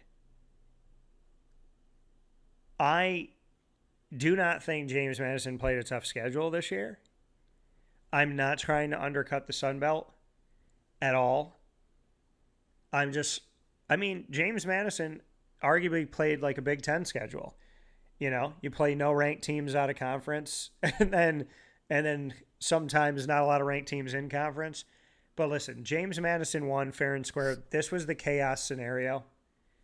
And this is what I predicted. It's what Shane Barrett of the League Winners predicted on my show on WakeUpCall. We both predicted this scenario, that Duke wins the ACC. They're not ranked. James Madison's already ranked in the college football playoff. Tulane and North Texas are already ranked in the college football playoff. They're going to put the American above the Sun Belt because the American has shown that they're stronger than the Sun Belt this year. The Sun Belt has just been James Madison. With no disrespect to Troy, that conference has been kind of James Madison, and let's hope that they win, where the American could have been a lot of different schools. Definitely a mixture of 4 different schools with South Florida, Tulane, North Texas, and Navy. By the way, Navy, 9 wins at least in back-to-back seasons, and they could have 10. And Navy beat Oklahoma last year. And then how does Oklahoma bounce back? They go to the college football playoff. They beat Alabama in the regular season. But keep in mind, the Navy was given no shot in that game. I picked them to win it, and they won that, and it was awesome. Was that the bowl game? Yes. And It was great for their head coach, Brian Newberry, because he's from Oklahoma. So, that was a going-home party for him. Everything about that was amazing. And they won the Army-Navy game when they were given little to no shot of beating Army, who had the best season they've ever had historically, most wins they've ever had in Army Black Knight football history. Shout out to Jeff Monken. They're going to a bowl game again this year as well. Shout out to Jeff Monken. He has resurrected that program. Brian Newberry has resurrected Navy. They'll tell you it's their staff and their players. I'm going to give credit to the coaches as well as the staff and the players. And I'm really happy for James Madison, and I'm happy for Bob Chesney, and I think this is great for the Sun Belt. But this was the chaos scenario, that the JMU Dukes knocked out Duke, ironically. And this is what I saw happening. It's exactly what happened. I'm telling you, folks, this bracket and the teams that are sitting here right now, you are like almost a complete parallel, exact almost image of everything that I was looking toward. Like I said, I could argue Oregon out and I could argue Ole Miss out. I didn't think they were going to be out. I fully said I didn't think Oregon was going to be out. I said they did have a weak schedule. You can argue Notre Dame over them, but Oregon Notre Dame didn't have a really key win, and neither did Oregon. Oregon was almost promoted that their only team they lost to was the number one team in the country. It was almost a benefit to them. It was like you're 11-0 and 0-1 against the best team in the country, which is the same thing they did for Indiana last year. They're like, all right, Indiana, you went 11-0, and the only team you lost to was Ohio State, but they're the best team in the nation. And so that kind of feels similar to Indiana of last year. I would say this Oregon team would be stronger than Indiana's team of last year. I didn't think Indiana's team last year should have been in, but I think this year definitely. I'll get to that in a couple minutes. But between Oregon and Ole Miss, I was concerned they might take them out. I didn't think they should. I'm telling you, looking at this bracket, I don't have any disagreement other than the fact that I would have put Georgia second. Because you win the SEC. You have the same record. I was kind of thinking the same thing. Yeah, but you have the same I record. get it, leaving Ohio State where they're leaving them at 2. I mean, you literally said that the Big Ten is better than the entire SEC by doing 1-2. And I don't agree with that. But we'll see. So I'm gonna go with Oregon in the first game. Can I just say real quick that when I was looking on ESPN at the games, and I saw Oregon James Madison, for a second it reminded me of March Madness, seeing 5-12 with James Madison being a 12. I was like, this screams first round matchup in March Madness, and it's the thing because James Madison's usually a team that does well in the Sun Belt in basketball, so they're usually in the tournament every couple of years. So, and Oregon's usually a team that can be a mid, like a 3, 4, or 5 seed typically. That screams and March Madness matchup. So does Ole Miss Tulane, because like you see, and like I've said before, James Madison is a complete and utter random in this playoff. They have not played anybody of note, and the team they did play of note spanked them. I don't think they are anywhere close to the number 12 team in the country, but based off the rules, they earned their ticket, and they are there. They earned the right to get that butt whooping, and they are going to get their butt whooped. So, I mean, for those kids, basically you got absolutely nothing to lose. You go out and, try to win a football game. You're probably not going to, but, you do your best. If you lose, everybody expected you to lose. It's okay. It's not the end of the world. No, and I was thinking the same thing when you were making your picks. I was sitting here going, man, that's a 5-12. Them 5-12s. Literally, well, I'm going through it on my phone, looking up, because I wanted to see what the spread was. Yeah. And you see 5-12, and you're like, oh, my God, this screams in March Madness. 100%. It was hysterical. So no, you're good. When we look at this, so I'm going to go with Oregon, but I'm not giving 100% chance to Oregon. I'm going to give 99. No, I'm going to give James Madison 10% because I think that Oregon has had a weak schedule, and James Madison has nothing to lose. In the 6-11 matchup, I have liked Ole Miss this year. I've liked Ole Miss. And as much as I like them, I'm a broadcaster, and my job is to be impartial. And so as much as I've liked them, I've also told you all they haven't done a lot. Schedule-wise, they haven't wowed Georgia State unranked, at Kentucky unranked, Arkansas unranked. The Tulane game was a blowout game, 45-10. LSU was ranked at 4, but we know that was smoke and mirrors. That was a win. Washington State unranked. Georgia, they lost to 43-35. That was a good game. Oklahoma on the road, 34-26. They beat them. South Carolina unranked, Citadel unranked, Florida unranked, at Mississippi State unranked. So when I look at Ole Miss, I'm like, man, they really shouldn't keep them out here. They got one loss. It's to Georgia, who, in my opinion, is the number 2 team in the country. And then you have Oklahoma that they beat, and Oklahoma had themselves a good season. So when you look back and you reflect on this, I really do think that as much as Ole Miss played not as difficult, not as like crazy ranked and should be ranked schedule as like the Alabama, Texas, Oklahoma schedules, I do have to give them credit for playing Georgia is tough. If they had won it, again, my dad and I talked about this. The quality loss conversation is just stupid. And it's so funny that like Notre Dame fans wanted to have a quality loss conversation that they lost to Miami and that was a good thing, but Miami beating them wasn't a good thing. And that's just crazy. Some things are. And, Ole Miss, Tulane, I know that they met non-conference and this is a rematch. And I love that the first round gives us 2 rematches and it gives us 2 teams that beat Notre Dame. But, Murph, I got to tell you, if I'm wrong, I don't care. Now, if this was the Lane train, I would probably pick them. And I'm not trying to take away from the players, and I'm not trying to take away from the coach to be, and I'm not trying to take away from Ole Miss at all. At all. But they're called the Rebels, and I really feel like John Summerall's feeling rebellious. So I'm going with Tulane. Wow. To win that game and play Georgia. Well, that's why I said, don't be afraid to sprinkle a little bit of money on Tulane. Bro, I'm telling you right now, I don't team, think they're winning this game. I've been riding this wave. It would be a hell of a bet. They're called the Wave. Okay, they're called the Green Wave. I have been riding this wave. Okay, I've been covering this team for 13. I hope they win. I've been covering this team for like 13 I just don't years see now. it. I think it's been 13 years. And there's just something about them, man. There's just something about them. It's like we got one more ride. It's like you know that your friend is moving away and you know you have to say goodbye eventually, but you're trying to like do everything you can to make it last a little bit longer.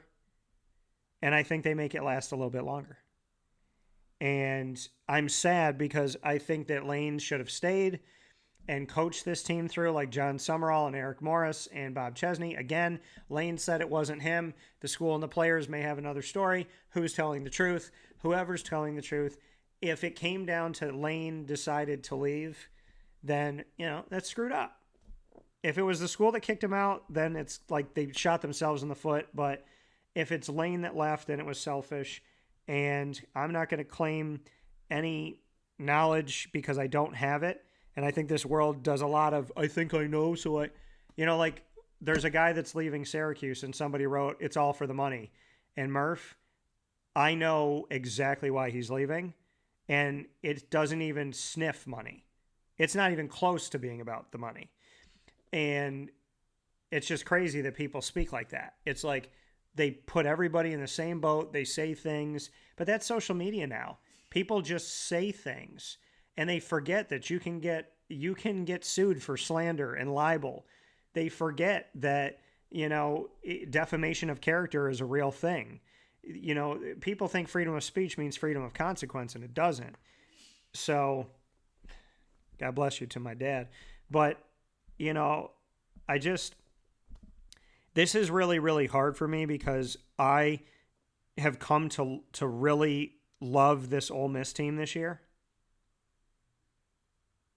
But I got to go with Tulane. I got to go with the coach that's still there. And totally fair. I think Lane should have been.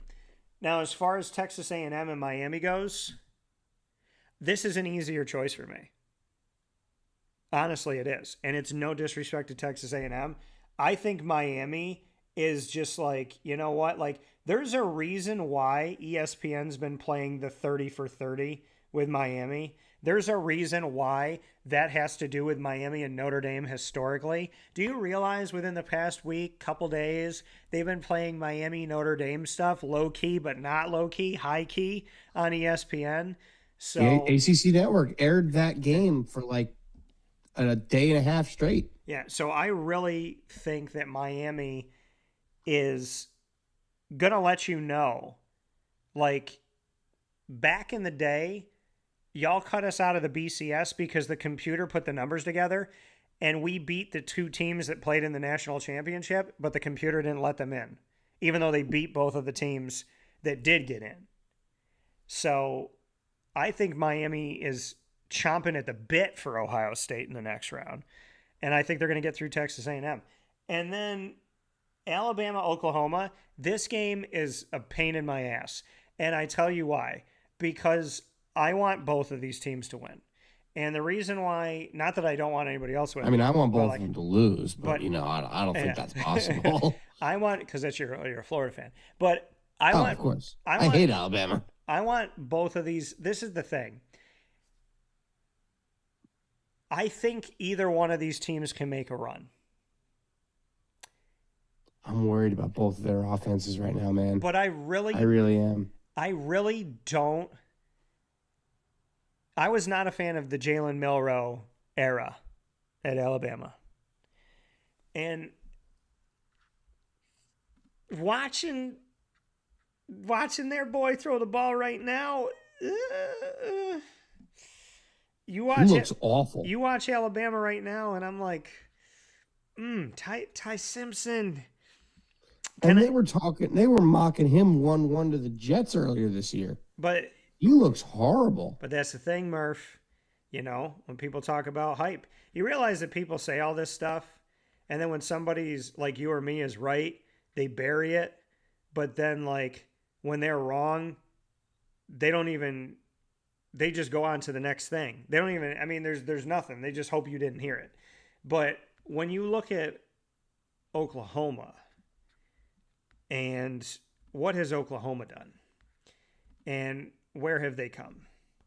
And their quarterback, John Mateer, right? Mateer was here, and then he was out. He came back.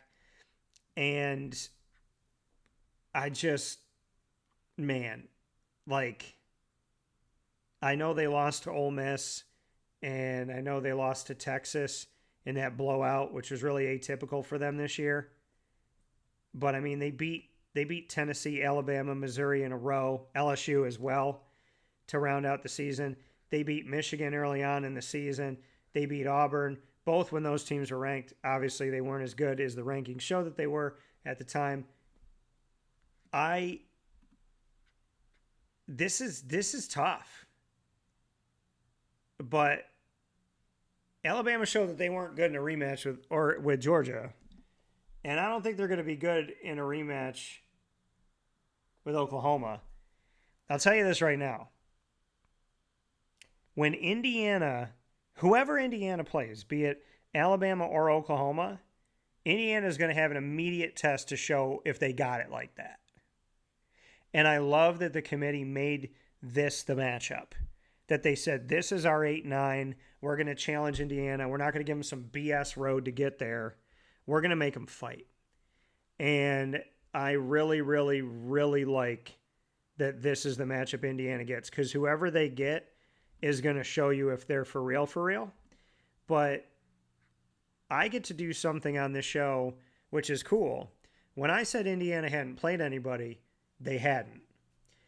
And when at the time they had not, yeah. And when I gave you all the reasoning, and I told you that at 8-0, at Oregon and at Iowa were the only two good wins to write home about, and then I showed you that their teams they played out of conference had an overall record of right around 500, and they had an in-conference record of below 500.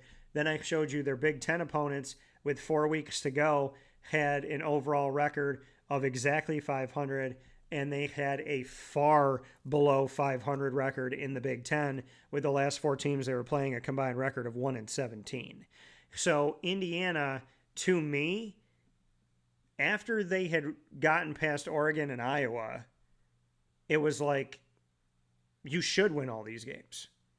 Like, there was no doubt in my mind that if this was as good of a team, or even 75% as good of a team as some people said, that they should win the road that they had, which was not a difficult road.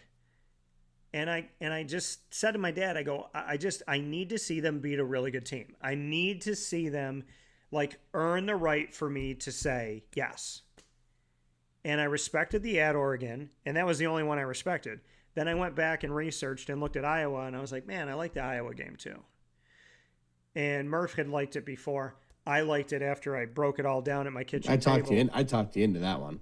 My kitchen table talked me into that one. That was a lot of work. And it was a lot of work of kind of just going through it and going, well, crap, this was a good win. And again, laughing but not laughing. Beating Iowa helped Oregon. Beating Iowa helped Indiana. And when you look at, is the Big Ten better than the SEC? More often than not, no. Who has the most championships in the college football playoff? The SEC. And they have more teams than any other conference. When you look at Indiana, though,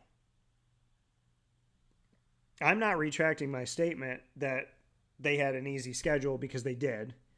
I'm not retracting my statement that they weren't challenged in the regular season by quad 1 or quad 2 teams other than Oregon and Iowa, because those were the only teams. Quad 1 Oregon, quad 2 Iowa.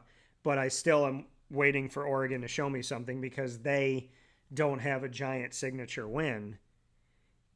Indiana beating Ohio State, the way they played defense, the way they ran the ball against a team that typically runs the ball well, the way that they passed the ball, what I saw from Mendoza from like the first pass that he threw when he got banged in the shoulder, offense, defense, special teams. I said to my dad, I absolutely positively do not believe I was wrong about anything I said about Indiana having an easy schedule. But I said, in order for me to truly tell you they're the best team in the country, they have to do something that makes me sit and go, wow. And they just did. And from the first minute, I'm not even kidding.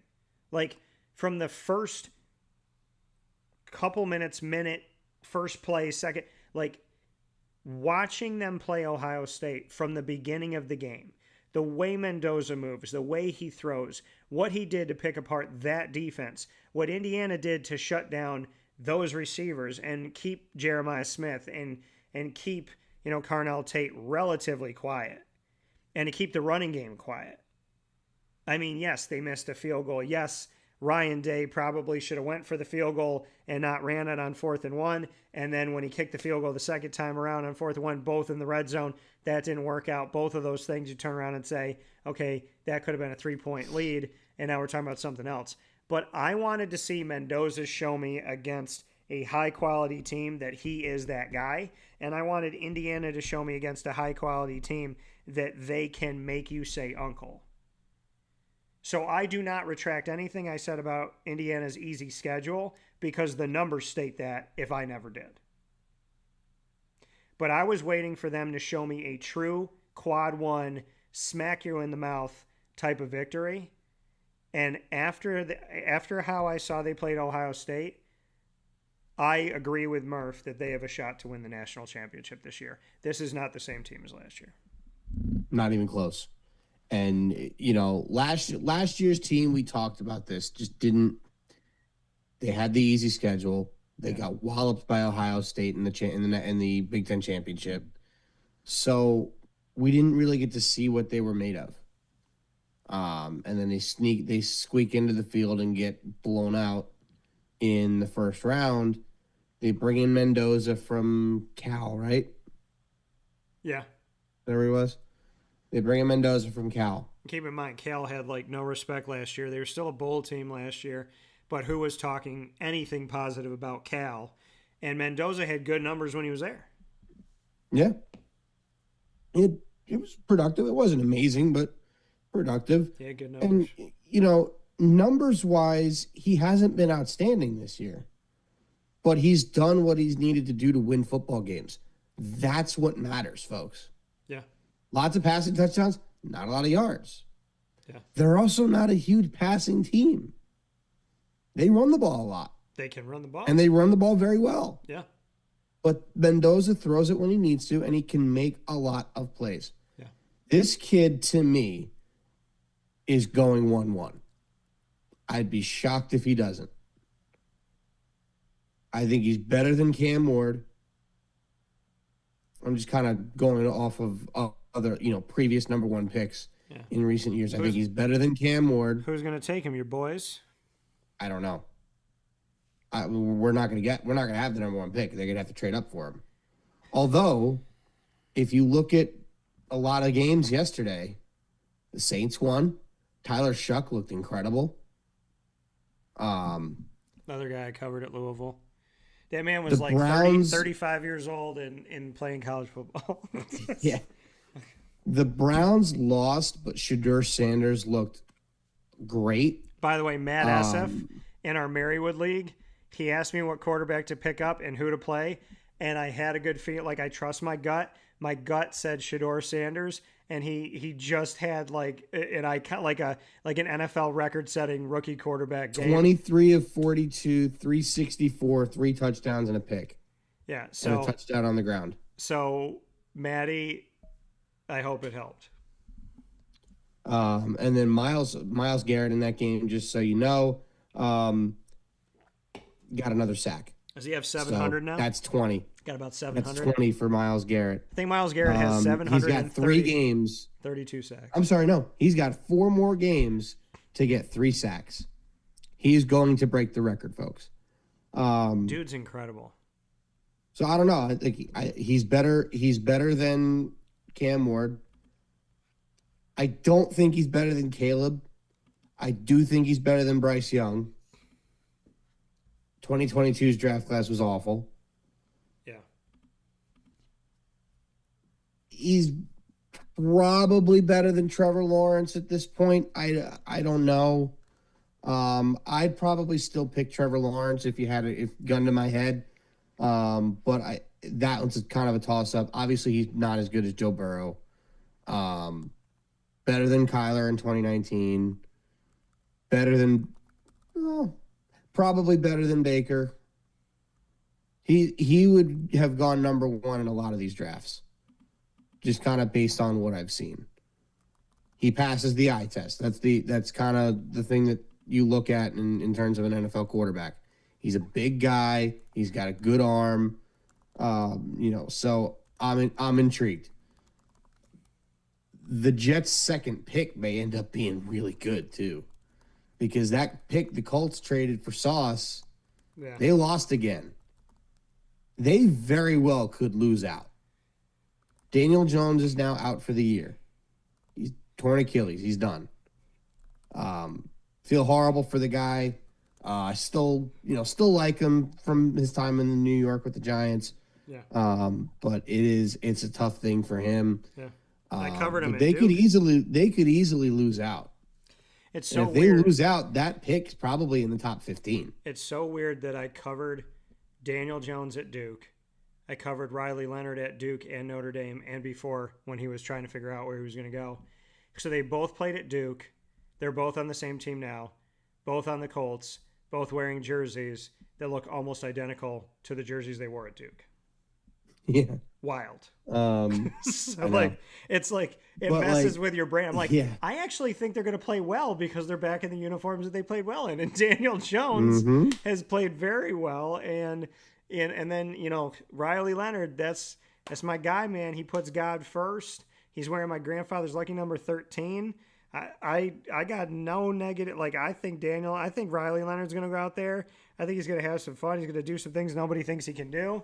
And I've been cheering that guy on since he was, probably 17 years old. So I'm super pumped. And by the way, again, people that think that I don't like Notre Dame because I gave you facts this year, I covered Notre Dame in the national championship, and I couldn't wait to talk to Riley and give him a hug and spend time with him, and got to talk with the coaching staff, got to talk with the student athletes, got to meet Bo Collins, who's my buddy's nephew, and so got to hang out with him, Deion Goggins' nephew, who played at Syracuse on the D-line, and I got to talk with Marcus Freeman about God. So, don't get it twisted. I very much love my time with Notre Dame. I just truthfully think that it is classless to take yourself out of bowl contention because you didn't get in. And I just think it's really stupid, and it's a horrible precedent. And Yeah. I think the only other team I can compare to this is FSU. But did FSU tell the entire bowl, everyone, like every bowl, 30-plus games that they weren't going to do it? Because that's what Notre Dame did. Notre Dame said, no one call us, is how I've understood it, where other schools have said, we're not playing in this bowl. So I don't know if FSU said, nobody call us. And in that case, well, I hold them to the same regard that I hold Notre Dame, which is classless and horrible and ridiculous. But they're also in two different positions. Notre Dame didn't earn the right to be in. Florida State did. So we're talking about apples and oranges no matter how many ways people look at it. They just, some people can't see anything but red, and it's tunnel vision when it's their team. I do want to get back to looking at this, though, before we finish things up here with Murph. And so I want to look at my top 25 versus the top 25 and how it finished. My asterisk shows the 5 highest ranked conference champions. So because they don't have to be ranked necessarily in the top 12, they just have to be the 5 highest ranked conference champions. So Indiana, the committee, and I agreed with. Okay, Georgia, we didn't. And I still think I'm right because Georgia won the SEC. Ohio State did not win the Big Ten. And Ohio State's best win to this moment is Texas, and Texas did not make the field. So Ohio State's best win in the entire season of 13 games they played is against a team who is not playing in the college football playoff. Whereas Georgia has wins over teams that are playing in the college football playoff. So, and by the way, common opponent, Georgia blew out Texas. Ohio State beat them by 1 score. And I know the committee said margin of victory doesn't matter to them, but I would say to the committee, if it doesn't matter to you, fine, but Georgia has more than Texas to write home about. So I think that Georgia should be second. That's my opinion. I mean, it's one of those things where it's like 6 of one, half dozen of the other. Right. You really couldn't go wrong with. I mean, and I'm not saying Ohio State's a bad team, but it looks like Oregon and Ohio State are ranked high because they're only losses to the number 1 team in the country. It's like you guys I think that's reasonable. You know what I mean? So it's almost like the better Indiana did, the better for Ohio State and Oregon because they didn't lose to anybody else. Now, but Georgia lost to Alabama. They avenged that loss. They blew them out. So Georgia has, think about it this way. Georgia has not lost a game this season to a team that they didn't eventually go and beat. Yeah. So in that case, I think Georgia deserves to be number 2. Texas Tech, number 3. Again, they won the Big 12. They won it fair and square. They're 12-1. They blew out BYU. They blew them out by more the second time. It's hard to beat a team twice. It's hard to beat a team 3 times. Texas Tech did not skip a beat the second time around. They made BYU look even worse the second time. So it's like, okay, well, you know, that argument of like, well, Notre Dame played Miami, and if they played them again, they beat them. And it's like, okay, Texas Tech played BYU. Doesn't matter. And then weeks later, Texas Tech plays BYU again, and they were like, they beat them by more. So what if Notre Dame played Miami again, and Miami won by more than 3? What if they won by 7? What if they won by 12? What if they won by 20? You know, so, I mean, Texas Tech to me should be 3. Ohio State, I still had, because I couldn't argue anybody above them. The top 4, we have the top 4. I just put Ohio State behind Georgia and Texas Tech. And then I had Oklahoma. They have Oklahoma at 8. I had Oklahoma at 5. The reason why I had Oklahoma at 5 is because Oklahoma beat, like, I know they lost to Texas, but Oklahoma beat Alabama. Oklahoma also, looking at their season as a whole, you know, they took down, well, they did lose to Ole Miss. And in my case, I thought Ole Miss was going to be punished. So I had them above. They didn't play Texas A&M head-to-head. That was the one thing that I was double-checking with myself. If they did, then this. But I thought Oklahoma had a tougher schedule than Texas A&M. So to me, that's why I put 10-2 over 11-1. I put Texas A&M at 6. The committee had them at 7, so we're close there. And then I had Miami at 7. They had Miami at 10. Ironic that they're in the 7-10 matchup here. But I did have Texas A&M above Miami. So did the committee. And then I had Alabama at 8. They had Alabama at 9. Again, close in that 8-9 matchup. I gave Notre Dame credit to all those people that think I hate Notre Dame. I gave Notre Dame credit above Oregon and Texas. Texas had 3 wins against the top 12. Notre Dame had 0.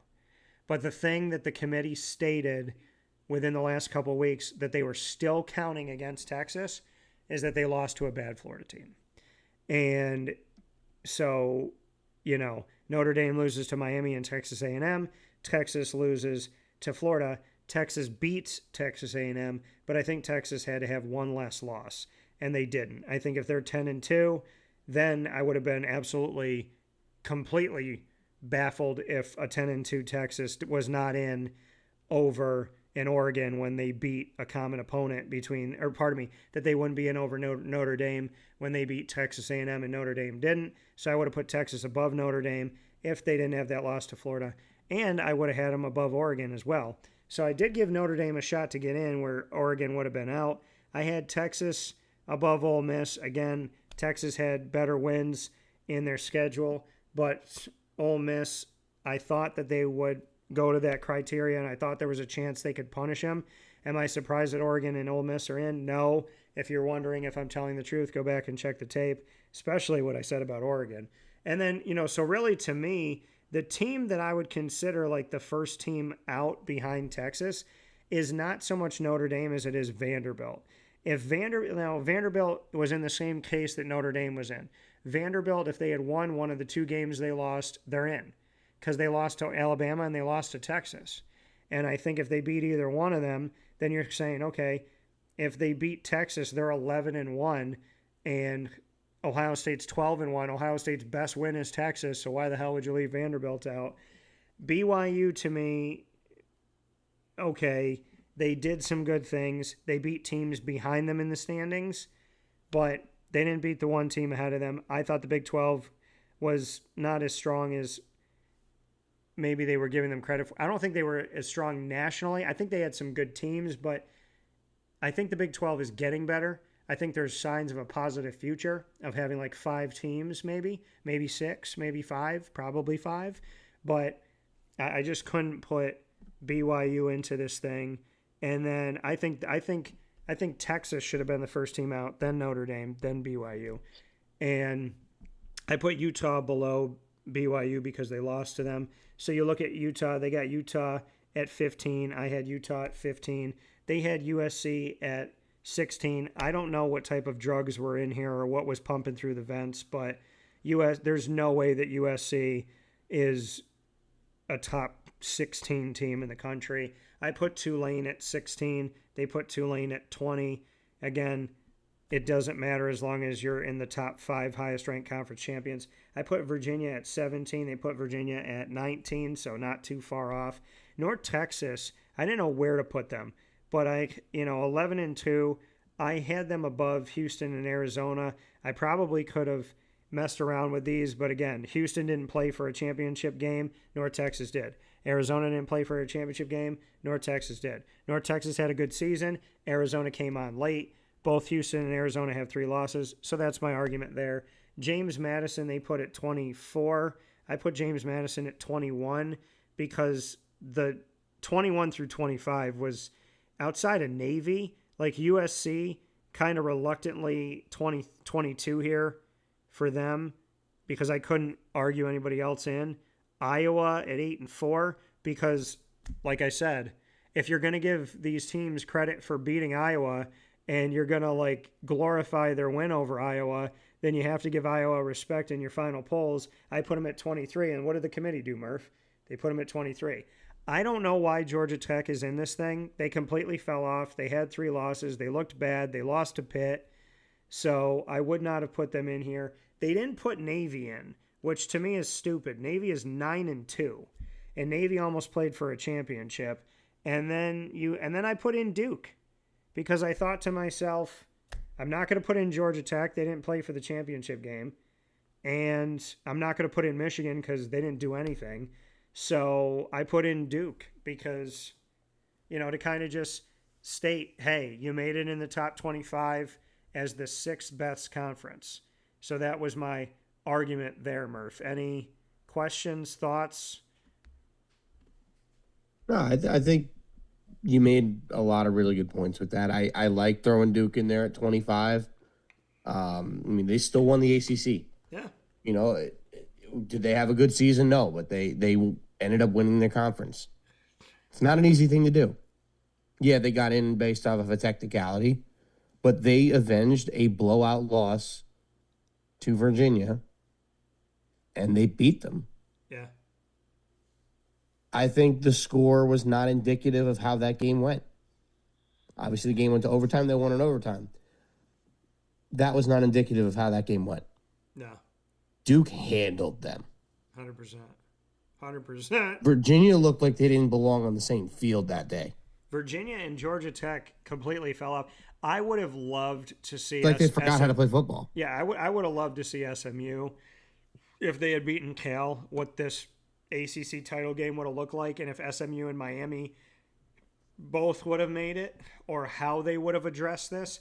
James Madison's out, Miami's still in, SMU gets in, and SMU is 11 and Tulane is 12, or however they figured that out. But it would have been interesting to see that.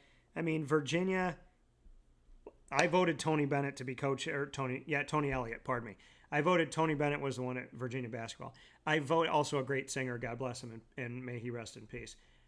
Tony Elliott, I voted to win Coach of the Year, and he did. So the majority of the media that voted in the ACC end of the year polling agreed with me, and I'm so happy they did. I mean, this man was left for dead. Some people were like, why did they hire him?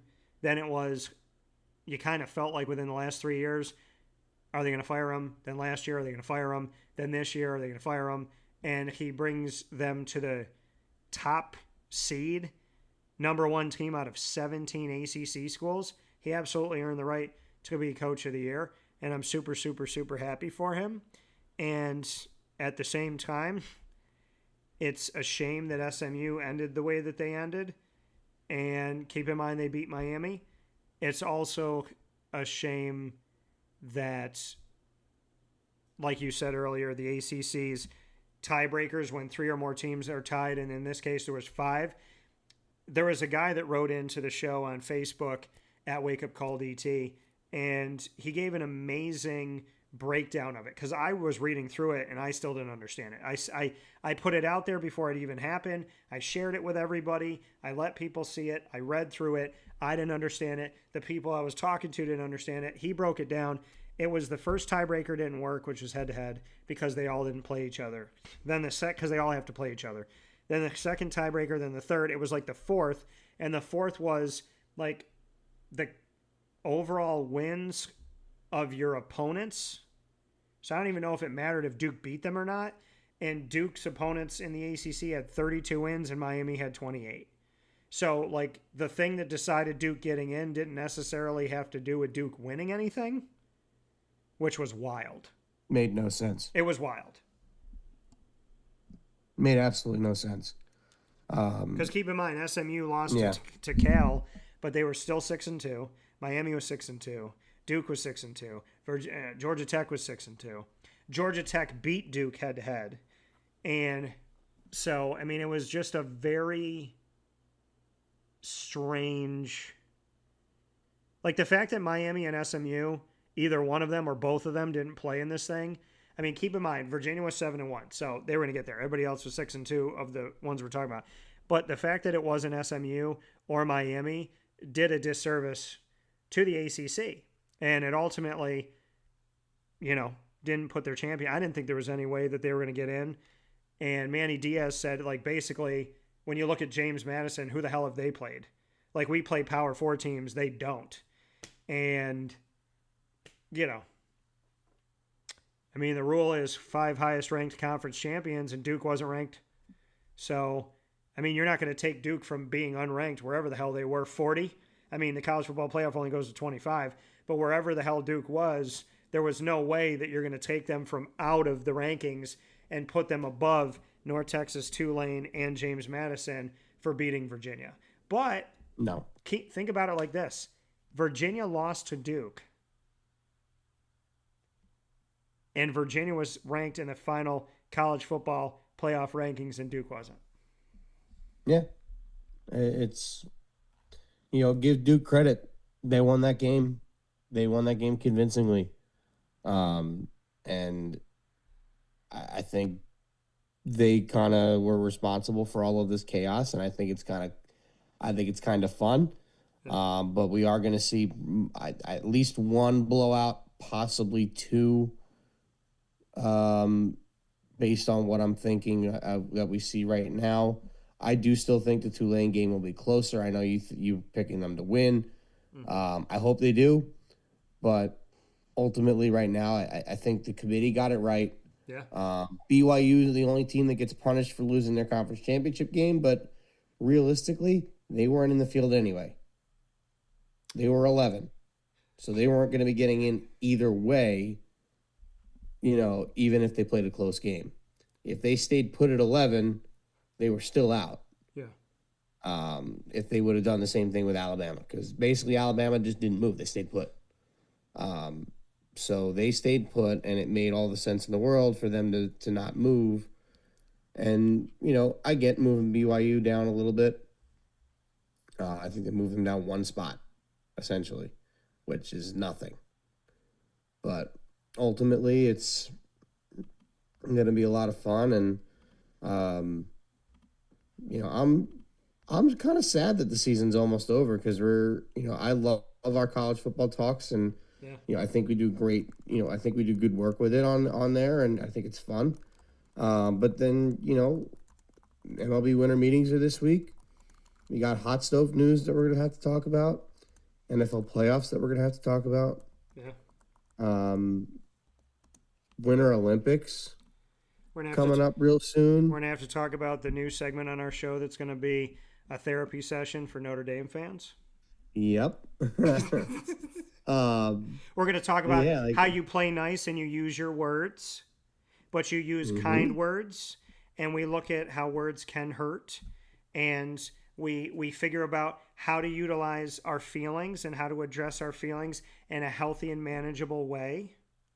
So, I'm gonna sum it up in something that my buddy posted on Facebook, and I'm gonna let you know what they had to say.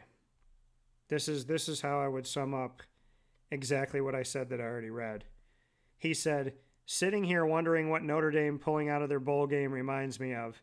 Then a few hours later, my 2-year-old started throwing a hissy fit because she didn't get her way. The light bulb then went off. Sorry, not sorry. That's soft." Oh, goodness. So, with that being said, this is your college football playoff. Once again, the bracket is here. We will see how this shakes out. Everything is getting started in just a little while here, folks. The college football playoff bracket will officially begin on December 19th and 20th. On December 19th, Oklahoma will host Alabama in the first round. And then on December 20th, there will be 3, and that game's at 8 p.m. Eastern Time on December 19th, which is a Friday. And then on Saturday, December 20th, we will see a trio of first-round games, and that will be at noon Eastern Time when Texas A&M hosts Miami, at 3:30 p.m. Eastern Time when Ole Miss hosts Tulane, and at 7:30 p.m. Eastern Time when Oregon plays host to James Madison. The Capital One Orange Bowl will be Texas Tech versus the winner of Oregon James Madison. The Rose Bowl, presented by Prudential, will be Indiana, the number 1 overall seed, and rightly so. They will be going up against Oklahoma or Alabama in that 8-9 matchup respectively. The All-State Sugar Bowl will be number 3 seeded Georgia playing the winner of Ole Miss Tulane, and the Goodyear Cotton Bowl Classic will be Ohio State playing the winner of Texas A&M and Miami, and that means the semifinals this year are the Chick-fil-A Peach Bowl and the Verbo Fiesta Bowl. The Chick-fil-A Peach Bowl will see the winner of the Indiana matchup and the Texas Tech matchup, And then we'll see the Verbo Fiesta Bowl of Ohio State playing Texas A&M or Miami, whoever wins that, taking on the winner of Georgia versus Ole Miss or Tulane. The national championship will be one day early this year on January 19th, and that game will be played in Miami Gardens, Florida, which is the home of the Capital One Orange Bowl, like we saw last year when we had the Chick-fil-A Peach Bowl in the quarterfinals, and then that was the national championship. So that's what we have here. It all ends in Miami, in South Beach. Murph, as always, I appreciate you for being here, hanging out with us. I'm going to give Murph the last word, but not before I say thank you for tuning in on youtube.com and facebook.com, both /WakeUpCallDT, up and down the East Coast, the Midwest, the West Coast, and all around the globe. And, of course, on WakeUpCallDT.podbean.com. There are now, we hit a record, over 2,000 episodes available just on WakeUpCallDT.podbean.com. You can also go to Amazon Music, Audible, iHeartRadio, iTunes, and Apple Podcasts, Player FM, Podbean, Podchaser.com, Podvine, Spotify, TuneIn, and YouTube. Search Wake Up Call with Dan Tortora, or one word, Wake Up Call DT. Many thanks to our Central and Upstate New York partners, Great Lakes Honda City, the Wildcat Sports Pub, Carvel DeWitt, GG Cards and Brakes, Myers Creek, Chick-fil-A Cicero, Canine Campground Dog Boarding, MON-FRI, the snack capital of the world, Mother's Cupboard, Chick-fil-A DeWitt, Canine Camp Dog Daycare, Pizza Man, Brian's Landing, Game Point Sports Complex, Avicoli's, and Wake Up Call with Dan Tortora is the exclusive multimedia marketing partner of your Onondaga Community College Lasers, Bryan and Stratton College Bobcats of Syracuse, and the Binghamton University Bearcats. You can find the Lasers every other Wednesday at 9 a.m. Eastern Time bi-monthly.